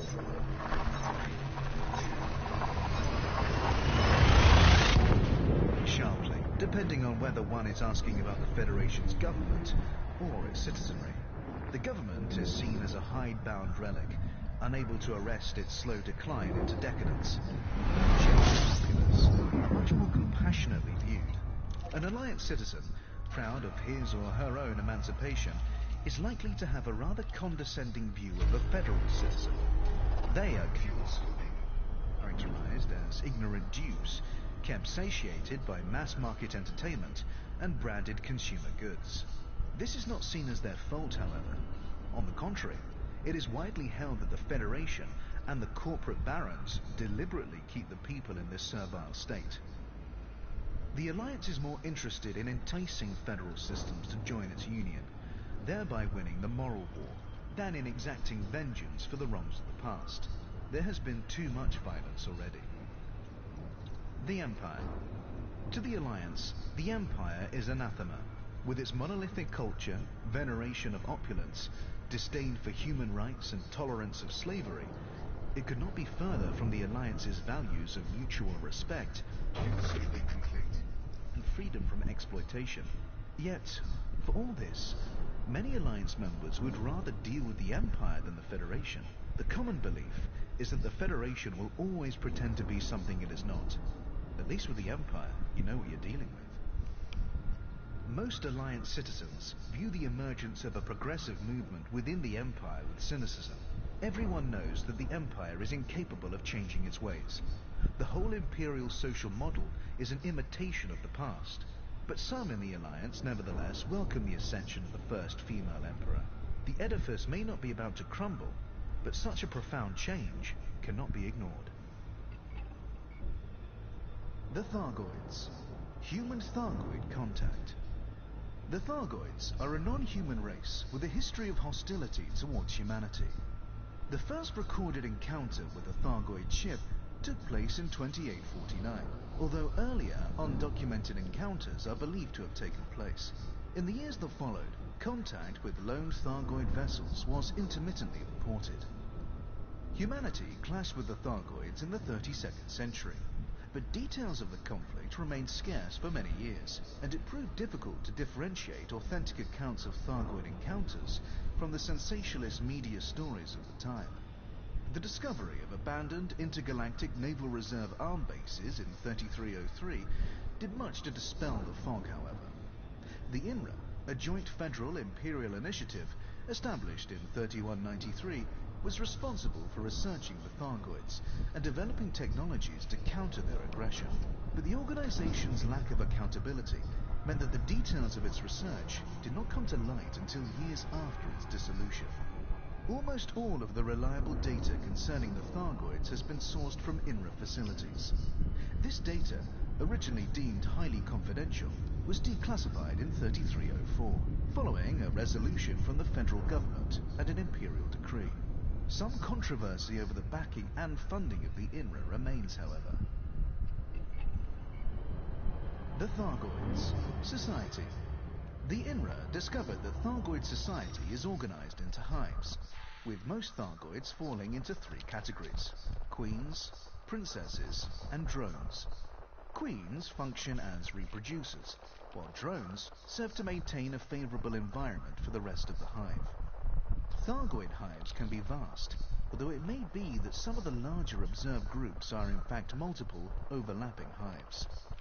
Ultimately, little is known for sure. The average Thyroid queen is at least as intelligent as a human being, while the typical drone possesses a more rudimentary level of intelligence. Existing evidence suggests that queens have extremely long lifespans, living for hundreds or even thousands of years. The variable size of queens' neurocraniums suggests this might be an indicator of age. Little is known about the precise nature of Thyroid reproduction, but it is likely that queens can reproduce both sexually, with other queens, and asexually. It is thought that the latter method produces drones, while the former produces a new queen.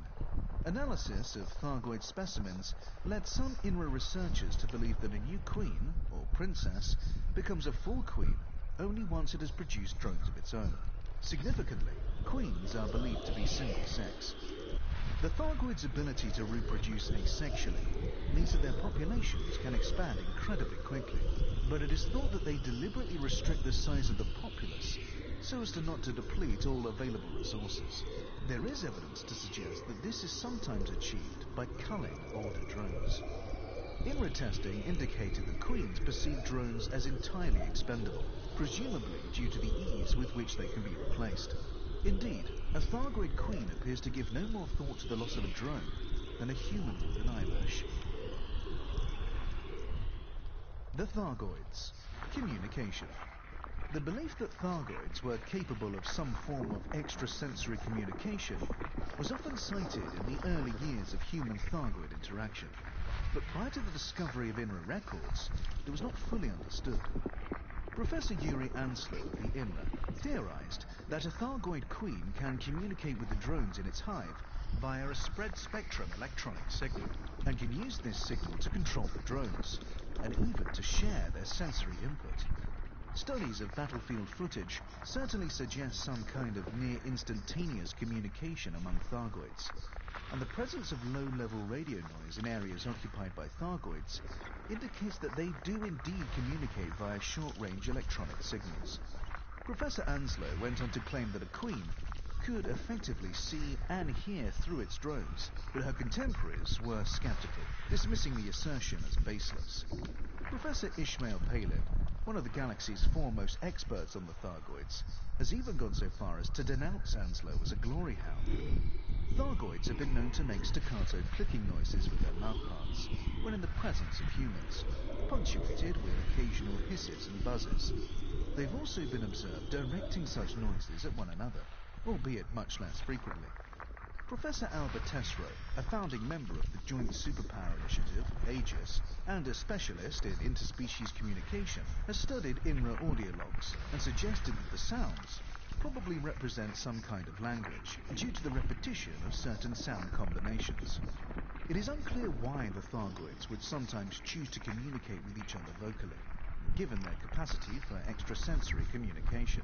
Professor Anslow suggested that the sounds could be designed to intimidate enemies or opponents, noting that Thargoids often produce them prior to combat. Thargoid ships have been observed emitting a complex array of sounds, and in some cases subtly changing colour. The exact meaning of these behaviours has not been determined, but they appear to correspond to different emotional states. What is not known is if these sounds are produced by the pilot and amplified by the ship, or emitted by the ship itself. If the sounds originate with the pilot, it would suggest some kind of physiological connection between pilot and vessel. Given the sophistication of Thargoid bioengineering, however, it is possible that the sounds come from the ship itself, and that Thargoid ships are able to feel and communicate to a limited degree. The hulls of Thargoid ships are typically emblazoned with one of several symbols, the meaning of which is unknown. Some have theorized that they could denote membership of a particular familial group, or possibly be an indicator of rank. The Thargoids. Physiology. Human understanding of Thargoid physiology is far from complete, but recovered INRA data has offered some insights into their nature. INRA records describe the average Thargoid as physically larger than a human being, and generally insectoid in appearance. Thargoid biology is carbon-based, using an RNA-like encoding for biological information, but Thargoid chemistry is based on ammonia rather than water. Consequently, while Thargoids can comfortably tolerate environments as cold as -80 degrees Celsius, they cannot withstand environments warmer than 45 degrees Celsius for long. According to notes compiled by Dr. Peregrine Hennig, an INRA researcher, Thargoids can survive for a significant time in the vacuum of space without apparent discomfort, and can tolerate radiation and extreme cold for far longer than a human. The Thargoids. Vulnerabilities. In 3151, the INRA developed a biological weapon known as the mycoid virus for use against the Thargoids. The virus was the result of an accidental discovery made by an INRA researcher, who noted that a particular strain of fungus was found to thrive on the hulls of Thargoid vessels, and appeared to be digesting the material of which the ship was made. The INRA refined the fungal strain, and began experimenting on living Thargoids in their spacecraft. The mycoid proved to have deleterious effects on both, leading to the swift elimination of the Thargoids active in human-occupied space at the time. It is widely assumed that since the last human-Thargoid conflict, the Thyroids have developed an immunity to the mycoid virus. The Thyroids, starships. In terms of structure and function, Thyroid vessels are radically different from anything produced by humanity, and are able to navigate hyperspace in ways that are not fully understood. They are also at least partly organic, meaning that they can self-repair or heal over time. Ship function in general, and this restorative ability in particular, have been shown to be dependent upon the so-called thyroid heart, a biomechanical organ found in varying quantities in different thyroid ships. These hearts often survive the destruction of the ship, enabling them to be salvaged, although they can also be targeted and damaged with appropriate weaponry. They are highly corrosive, however, and require special containers for safe transport. Thyroid vessels that have sustained combat damage exhibit scar-like patterns. Given that thyroid technology is sophisticated enough for such damage to be repaired, it follows that Thyroids might deliberately choose to preserve these scars. INRA logs document an encounter with a Thyroid mothership many times larger than other Thyroid craft, against which the mycoid virus was successfully deployed, although no such vessels have been reported in recent times. The Thyroids, structures. Dozens of planets in human-occupied space are peppered with Thyroid barnacles, biological resource extractors that convert minerals into meta-alloys, a key component to the creation of Thyroid vehicles and technology. Theories that these barnacles have been genetically engineered by the Thyroids have yet to be verified. Larger structures, referred to as Thyroid surface sites, have also been discovered. These sites typically consist of a spiral-shaped structure, nestling within a shallow crater, beneath which lies a series of tunnels. At the heart of this subsurface network is a device that, once activated, emits a holographic star map. The sites are patrolled by semi-sentient biomechanical entities called scavengers. The Thyroids, War with the Guardians. Archaeological records have revealed that the extinct, non-human civilization known as the Guardians experienced conflict with the Thyroids many thousands of years ago. Logs recovered from Guardian sites indicate that the Thyroids were the aggressor in this conflict. Having seeded Guardian space with biomechanical constructs used for resource extraction long before the emergence of the Guardian civilization, the Thyroids apparently believed they were entitled to uncontested dominion of the territory. The Guardians attempted to communicate with the Thyroids and reach a compromise, but without success. Over the course of the conflict, the Guardians developed new technologies to give them an advantage against the Thyroids. These technologies were apparently successful, forcing the Thyroids to abandon their offensive. The Thyroids. Agenda. Thyroids do not attack indiscriminately, and their choice of targets shows them to be highly intelligent. They have also conducted targeted strikes on Aegis facilities and attacked pilots carrying Thyroid items in their cargo holds, indicating that they know they are being studied and want to halt the process. But despite their evident intelligence, they appear to be completely uninterested in meaningful communication. The engineer Ramtar, who has extensively researched the Guardians and their war with the Thyroids, holds the view that Thyroid aggression is a product of territorialism. They seed an area with barnacles, thus laying claim to it, and return, sometimes many centuries later, to harvest the extracted resources. System scan complete. Any life form advanced enough to compete with them for the territory is treated as an enemy and summarily attacked. Professor Palin concurs with this view, Frameshift drive charging. adding that the Thyroids are apparently so determined to eliminate any threats to their long-term survival, they will not tolerate any advanced species in close proximity.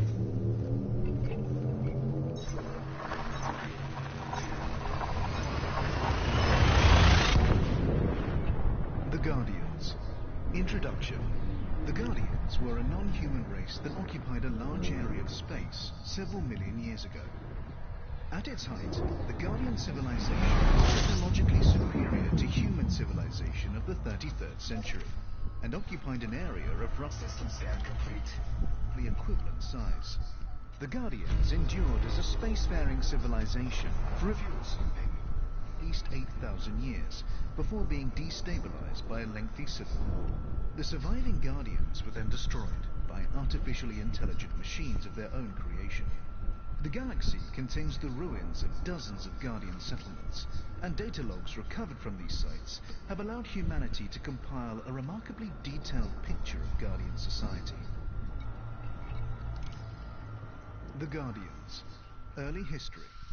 The Guardian Society originally consisted of groups of pack hunters who banded together for mutual protection before organizing themselves into clans. Even at this stage, the Guardians were highly intelligent, and they developed sophisticated hunting strategies that quickly saw them become their planet's apex predator. The Guardians' nascent civilization Fuel scooping complete. consisted of two discrete ethnic groups, one based primarily in the south of the planet and one in the north. As these groups expanded, they began to encroach on each other's territory, leading to a Frameshift drive charging.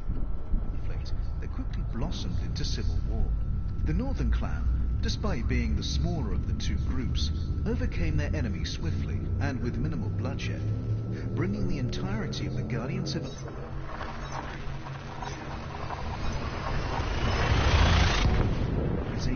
under their leadership. In the centuries that followed, the Guardian Society developed rapidly. Despite their warlike instincts, the Guardians possessed a remarkable capacity for collaboration. Their willingness to defer immediate gains in favor of lasting societal benefits allowed them to establish a stable, mutually cooperative society that was to remain peaceful and prosperous System scan complete.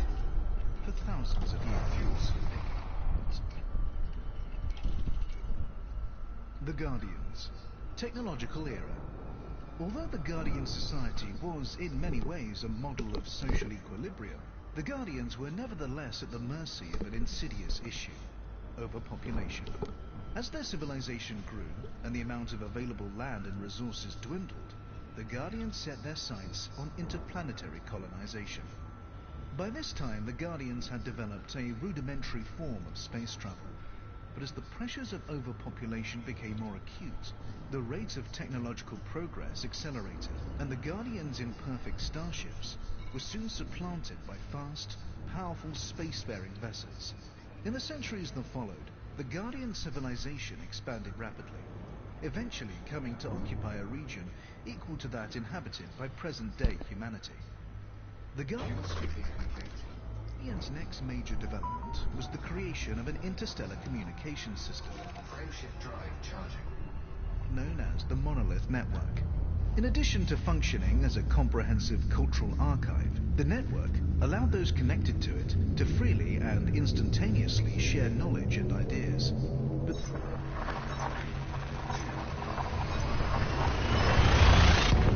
connection to the network was dependent on the use of neural implants, and some of the Guardians were uneasy about this fusion of biological and non-biological. The Guardians. War with the Thyroids.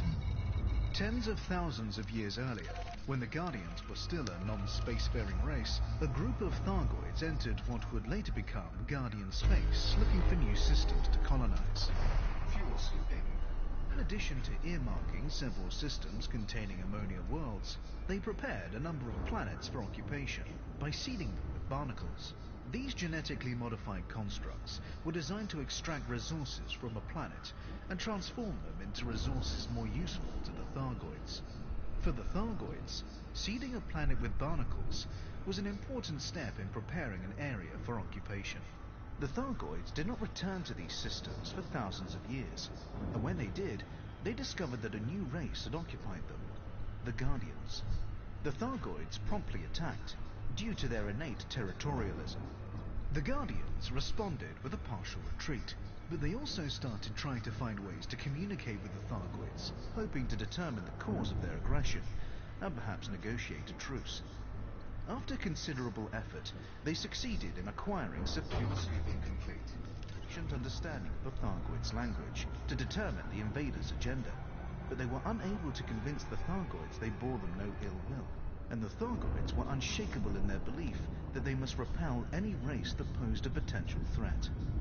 The Guardians were left with no choice but to defend themselves militarily. At first, they deployed soldiers, but they quickly realized that drones and other mechanized defenses would be more effective against such a physically formidable enemy. Within a relatively short period of time, the Guardians' war machines became highly sophisticated, able to recognize Thyroid engineering and to operate entirely independently. Similarly, the Thyroids' biomechanical technology was engineered to identify anything of Guardian origin. To this day, many millions of years after the Guardians disappeared, Guardian artifacts are still able to recognize Thyroid technology, and Thyroid technology still reacts negatively to the presence of Guardian artifacts. The Guardians' war machines felt no fear, fatigue, or uncertainty. The Thyroids, meanwhile, had entered Guardian space unprepared for a protracted military campaign, and ultimately they were forced to retreat. For the Guardians, this was cause for celebration, but many still harbored doubts about the rapid rate of technological progress, doubts that the development of sophisticated military hardware had done nothing to alleviate. The Guardians. Final era. For decades, the Guardians have been experimenting with artificial intelligence, but the creation of the monolith network and the knowledge sharing it facilitated dramatically accelerated the rate of progress. Soon, the System scan complete. Guardians' experiments bore fruit, resulting in the first fully sentient machines. These constructs were seen as a means to further Frameshift drive charging.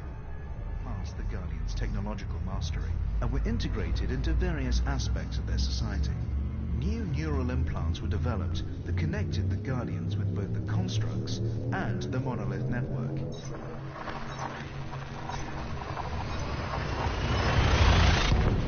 A symbiotic circle.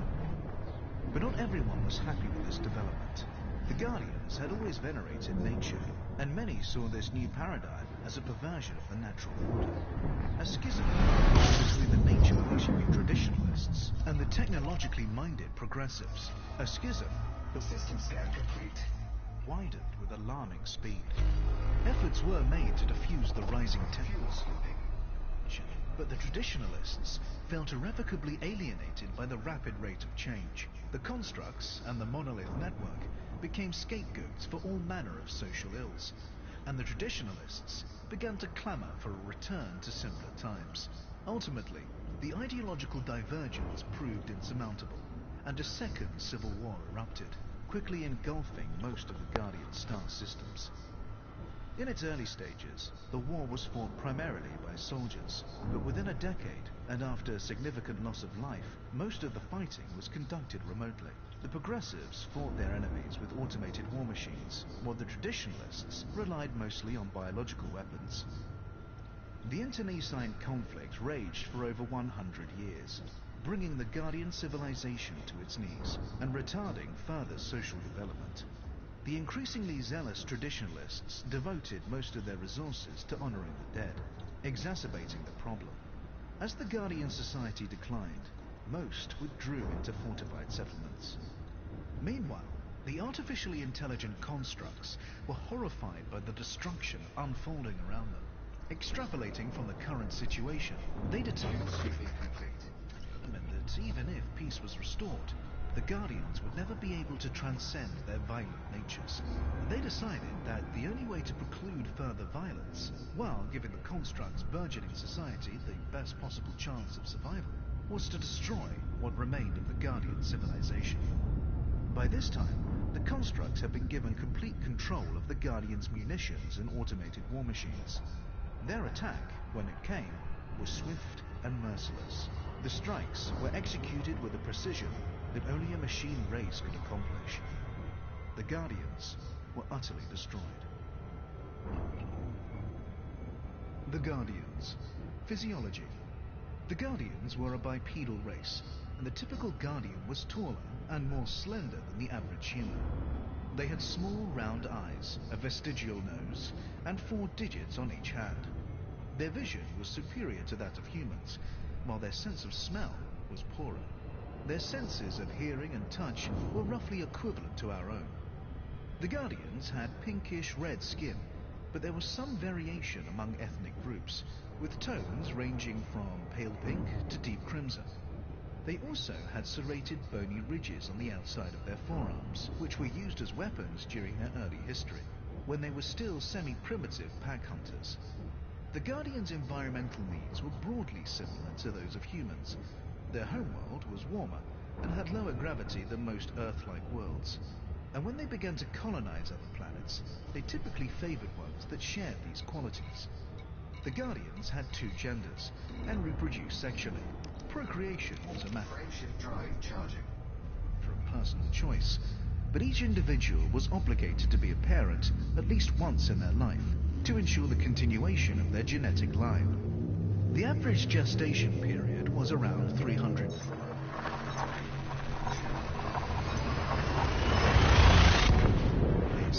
And infants were effectively helpless for a period after birth, much like human young.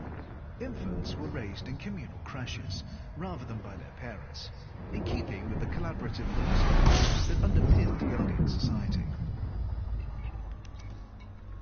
The Guardians. Society. The Guardians' social constructs were the key not only to their rapid development, but also to the stability that defined the halcyon days of their civilization.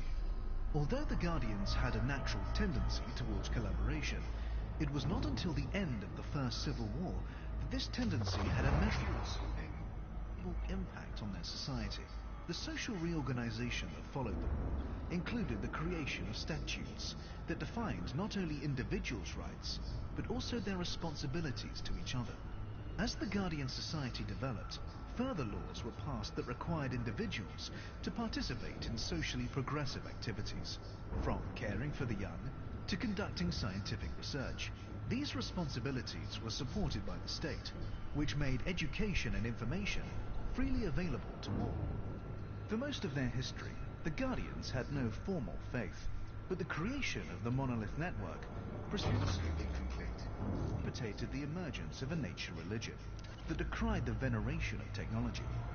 Although this religion had its roots in the Guardians' long-standing reverence for the natural world, it quickly became a radical movement, violently opposed to the use of neural implants and other advanced technologies. Ultimately, however, this new religion was to endure for only a short period, its existence cut short by the destruction of the Guardian Society. The Guardians. Technology. The Guardians' pre-industrial history was in many ways similar to that of the human race, with the development of tools and agriculture proving central to their development. But one respect in which they differed was in their understanding of biological engineering. The practice of selective breeding in order to eliminate or promote certain genetic traits began before the First Civil War, and as the Guardian Society progressed, their skill as genetic engineers developed in step. After the war, the Guardians developed the ability to enhance their immune systems to guard against infection, and engineered specific microorganisms to eliminate biological threats. Genetic manipulation also played a part in prenatal care, which involved the removal of hereditary diseases and other undesirable conditions prior to birth. The Guardians were an ecologically conscientious people who assiduously avoided the use of rockets and fossil fuels. Their first spacecraft lacked any form of internal propulsion and were fired into space with electromagnetic launchers. Pilots and passengers were cocooned inside bubbles of breathable System scan complete. gel, which protected them from G-forces of launch and doubled as hibernation pods during long journeys. When it came to warfare, Frameshift drive charging. Guardians relied initially on the blade-like protrusions on their forearms, and later on simple weapons like spears and bows. As they entered the technological era, they developed electromagnetic projectile weapons.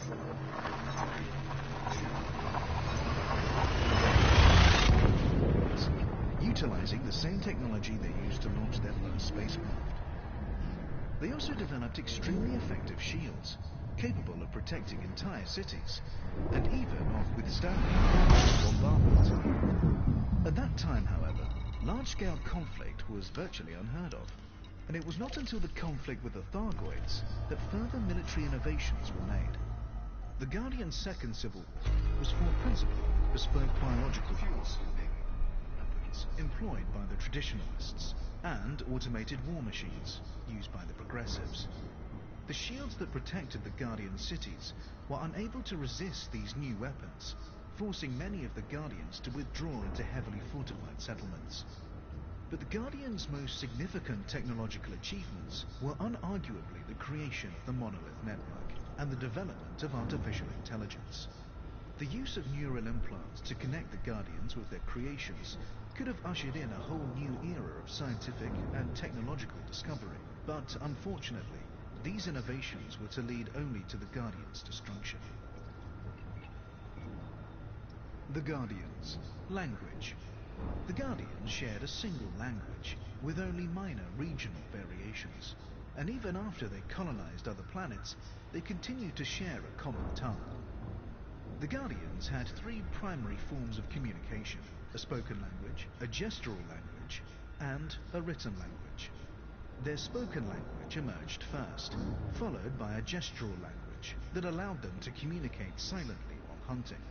This sign language formed the basis of their written language. Consequently, while their written and gestural languages correlated closely, their spoken language was largely distinct. The Guardian's spoken language was used principally to communicate emotional concepts and played a central role in social bonding, while their written language was used mainly to communicate formal and practical ideas. Significantly, their written language was logographic, meaning that words and phrases were represented by simple characters. The Guardians. Human Guardian contact. In 3301, the federal presidential vessel, Starship One, suffered catastrophic drive failure during a tour of frontier systems, resulting in the ship's destruction. Jasmina Halsey, at that time the federal president, was left drifting in an escape pod, unconscious. During this period of stasis, Halsey believed she was visited by transdimensional beings of extraordinary intelligence and compassion. Later, when she was rescued and revived, she was left with the conviction that this experience had been real and not merely a hallucination. Halsey proceeded to experience visions of mysterious alien worlds and cities, dense metropolises full of activity and life. She shared these visions with the rest of humanity, prompting explorers to set off in search of these undiscovered planets. This led to the discovery of the first Guardian ruins in the Sinuev XRH D11102 system. The fact that these sites were devoid of life led to speculation that Halsey had seen the Guardian worlds not as they are, but as they had been. In the months that followed, several further sites were found. The engineer Ramtar started researching the Guardians, and eventually succeeded in developing a decryption algorithm that could decode Guardian data, System scan complete. leading to a much deeper understanding of their lost civilization. Since then, other engineers have leveraged Ramtar's discoveries to develop Guardian human Frameshift drive charging. technology. Individuals. Aidan Tanner.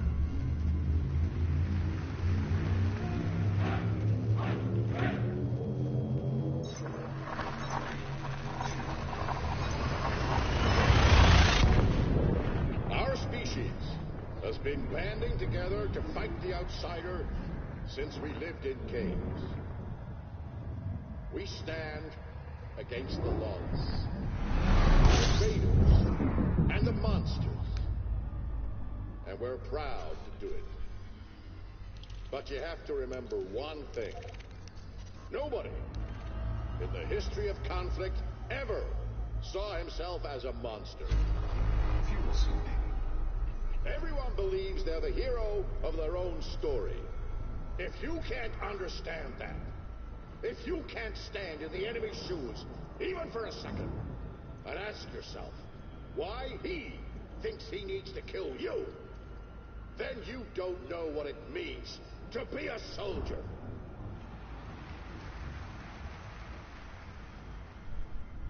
Aidan Tanner, addressed to Federal Cadets, 3298. Admiral Aidan Tanner is a senior officer in the Federal Navy. He has served for more than 4 decades, and in 3303 was given significant responsibility in the struggle against the Thyroids, first being appointed to Chief of Federal Security and later to Chief Military Liaison for the Cross Superpower Initiative, Aegis. He is widely respected, even outside of federal space, for his conscientious and level-headed approach to conflict. Born in 3254, Tanner was expected to follow in the footsteps of his authoritarian father by becoming a doctor, but instead Fuel sweeping complete. enlisted in the Federal Navy, along with a group of friends, in what he would later describe as a rash act of adolescent rebellion that I have not once regretted. Tanner's father died in 3277. The two never resolved their estrangement. Tanner's early naval career was anything but distinguished. Known to his comrades in arms as Spoonie for his habit of eating directly from food packets instead of using plates, he was distinguished more by his irreverent sense of humor than his competence. 6 months in, Tanner was found to be responsible for a scurrilous newsletter that satirized several senior officers, including Sergeant Burke Hazel, who was offended and deeply hurt. Hazel had taken a personal interest in Tanner and had encouraged him to persist when the cadet had struggled with basic training. Tanner's defense that he had been trying to improve morale was rejected, and although he was allowed to continue his service, he was marked as a potential insubordinate, a label that would later return to haunt him. Tanner's chief instructional officer, Commander Myra Dunstock, warned him to take military life more seriously. She took Tanner to a refugee facility, an experience he would later characterize as showing him what the military is there to prevent. Tanner recognized the last chance when he saw it, discarded his role as camp comedian, and threw himself into his training with unprecedented energy.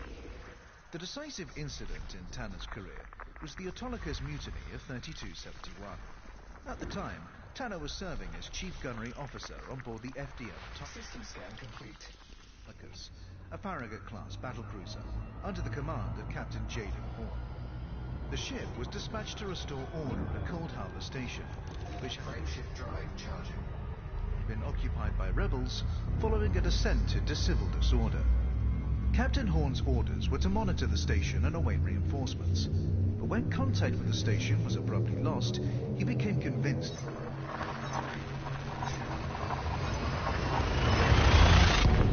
an attack was imminent.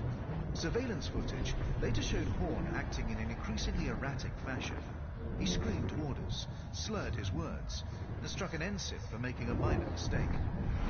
With a group of civilian ships preparing to leave the station, Horn ordered Tanner to open fire, convinced they were about to ram the Atollicus. Tanner refused to obey the order, claiming it was unlawful and that Horn was unfit to command. System scan complete. Fuel sweeping. In the time it took for a furious Horn to have Tanner thrown in the brig, the escaping ships had jumped out of the system. At Tanner's court-martial, Horn tried to use his history of rebelliousness against him, but an explosive series of revelations followed. The escaping ships had been carrying evacuees, and the station's apparent silence was in fact due to Horn himself, who had disabled shipborne communications without telling his crew. Horn, who it would later emerge had been suffering from lexalamine-induced psychosis, committed suicide mid-trial by hijacking a fighter and detonating a grenade inside the cockpit. Tanner was exonerated, receiving a commendation from President Antonia Madison for his actions. Individuals. Aisling Duval. My grandfather had an heirloom he used to keep in our winter palace. It was a priceless marble statuette of one of our ancestors standing with his foot on a woman's neck, while she looks up at him in fear or adoration, probably both. I loathed it. It was commissioned to commemorate some victory or other, but that wasn't the point of the thing. The message was clear, and it's the same one I've heard all my life. Deep down, the people we dominate are happy to be dominated. When I was 6 years old, I smashed it. The servants came running. My father stormed down the stairs in his gown. He asked if it was an accident. There was such a strange look in his eyes. I knew that if I said yes, nobody would argue. Nothing more would be said. But I didn't. I stamped my foot Fuel sweeping complete. and said, "No, Daddy, I did it on purpose. It's the same with tradition. The people who pass it on think it's Frameshift drive charging. precious. They expect you to cherish it and pass it on in turn. But what they think doesn't matter, because the Frameshift drive charging. responsibility rests with you. If you know it's wrong, then you have to smash it. On purpose. Aisling Duval, a fun...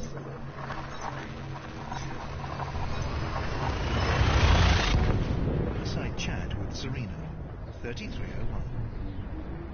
Princess Aisling Duval, born in 3276, is a prominent member of the Imperial royal family. The eldest child of the infamous Prince Harold. She had a troubled upbringing. Her father was notorious for his hedonistic System scan complete. lifestyle, while her mother, entertainer Imogen Eccentrica Gabriellini, died from an aneurysm Fuel scooping. shortly after Aisling's birth. The autopsy identified the cause of death as an overdose of purple sunflake, an obscure and expensive narcotic, but conspiracy theorists insisted that she was murdered to remove an embarrassment to the royal family. Aisling has indicated that she is aware of these rumours, but has never commented on them. Despite living a life of great privilege, Aisling has publicly embraced the cause of the less fortunate and become an outspoken opponent of slavery, something that has made her the target of fierce criticism from more traditionalist Imperials. But despite this criticism, Aisling is a popular figure with a widespread media presence. Her campaigning has brought definite benefits to many of the poorest in Imperial society, and gone some way towards easing tensions between the Empire and the Federation. Her critics, however, dismiss her as a puppet, doing the bidding of a shadowy circle of advisors. They claim there is no underlying coherence to Aisling's policies. To them, she is a naive and sentimental child, without the necessary experience for politics, backing one populist cause after another, always conscious of how her activism is affecting her brand.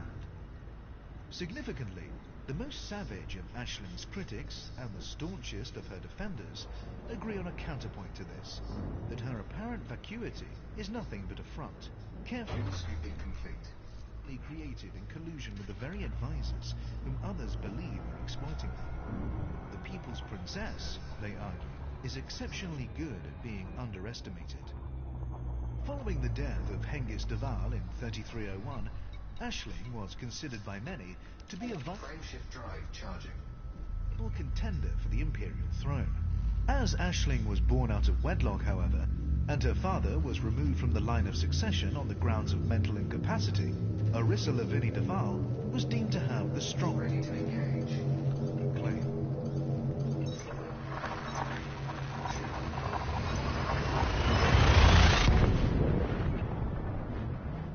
Individuals, Albert Esro.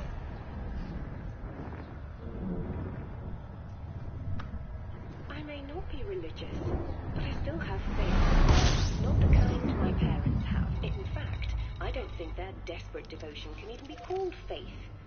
The point of faith is that it's tested. And if you insist that your beliefs are above criticism or analysis like the star cults do, you're refusing to allow your faith to be tested at all. Fuel scooping. What do I have faith in? The fundamental sanity of the universe, I suppose. I don't believe in absolute evil, only in the iniquity that emerges when understanding fails. I believe intelligent life will naturally tend towards cooperation rather than conflict, not because there's a higher power guiding our decisions, but because that's simply the most logical course. And yes, our recent experiences with the Thyroids have tested that faith harshly. Albert Esro. Professor Albert Esro is an Imperial scientist, Fuel scoop disengaged. an affiliate of the Achenar Research Council, Fuel scooping. and a founding member of the Joint Superpower Initiative Aegis, which Fuel scoop disengaged. was established in August 3303 to investigate the Thargoid menace. She currently serves as Aegis's head of research. Tesro's biological parents were members of the Besmeratu cult, an isolationist group secreted within a sealed compound. that believed itself to have been chosen for salvation by non-human beings. The cult's charismatic leader, Anton Hotep, claimed humanity had been under the protection of these beings for millennia, that he was their cosmic messiah, and that only the believers would be saved from the coming apocalypse. In support of these claims, he often produced alien artifacts, allegedly sourced from archaeological digs that other cult members were never permitted to examine closely. Alba was marked as a troublemaker from an early age due to her heretical belief in rationality and the scientific method. She was formally banished from Besmeratu after she sabotaged the air purifying system, forcing the compound to call for help from outsiders and thus humiliating Hotep. After her story became public knowledge, she was adopted into the household of Senator Olivia Tesreau of Akana, Orbital flight engaged. and awarded a scholarship to study at Grand Imperial, alongside the children of the nobility. She wrote her master's thesis on the potential uses of mathematics as a lingua franca between human beings and intelligent non-humans.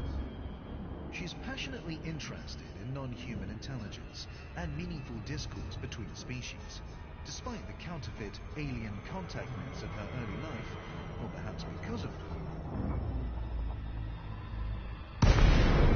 She is determined to do whatever she can to act as a bridge between human and non-human cultures.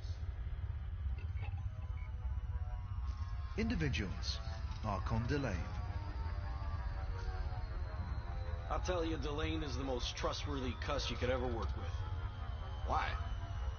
Because he always makes good on his threats. Anyone else tells you that they're gonna cut off your index fingers and hammer them into your sinuses with your own severed foot, you know it's just bluster. But if Delane tells you that, you know he'll do exactly what he says, to the letter. He wants people to be afraid of him, and that means he keeps his promises. You gotta respect that. Mantle Hoek, arms trader. Archon Delane is the head of the Chemo Crew, a powerful criminal syndicate. He refers to himself as the Pirate King, a title not recognized by any Landing gear deployed. government. Delane's early life is not documented, and there are competing legends of his origin. Some believe he grew up in a drug den on one of the frontier worlds where he learned to fight. Other stories have him working as a bouncer in the brothel where he was born, or training as a grease monkey at an orbital shipyard that hosted clandestine arena fights after hours. What is certain is that Delane challenged and slaughtered the reigning pirate lord of the Chemo Crew when he was only 15. The title of Pirate Lord is only transferred on the death of the incumbent, either to a nominated successor or to the victor of a ritual challenge.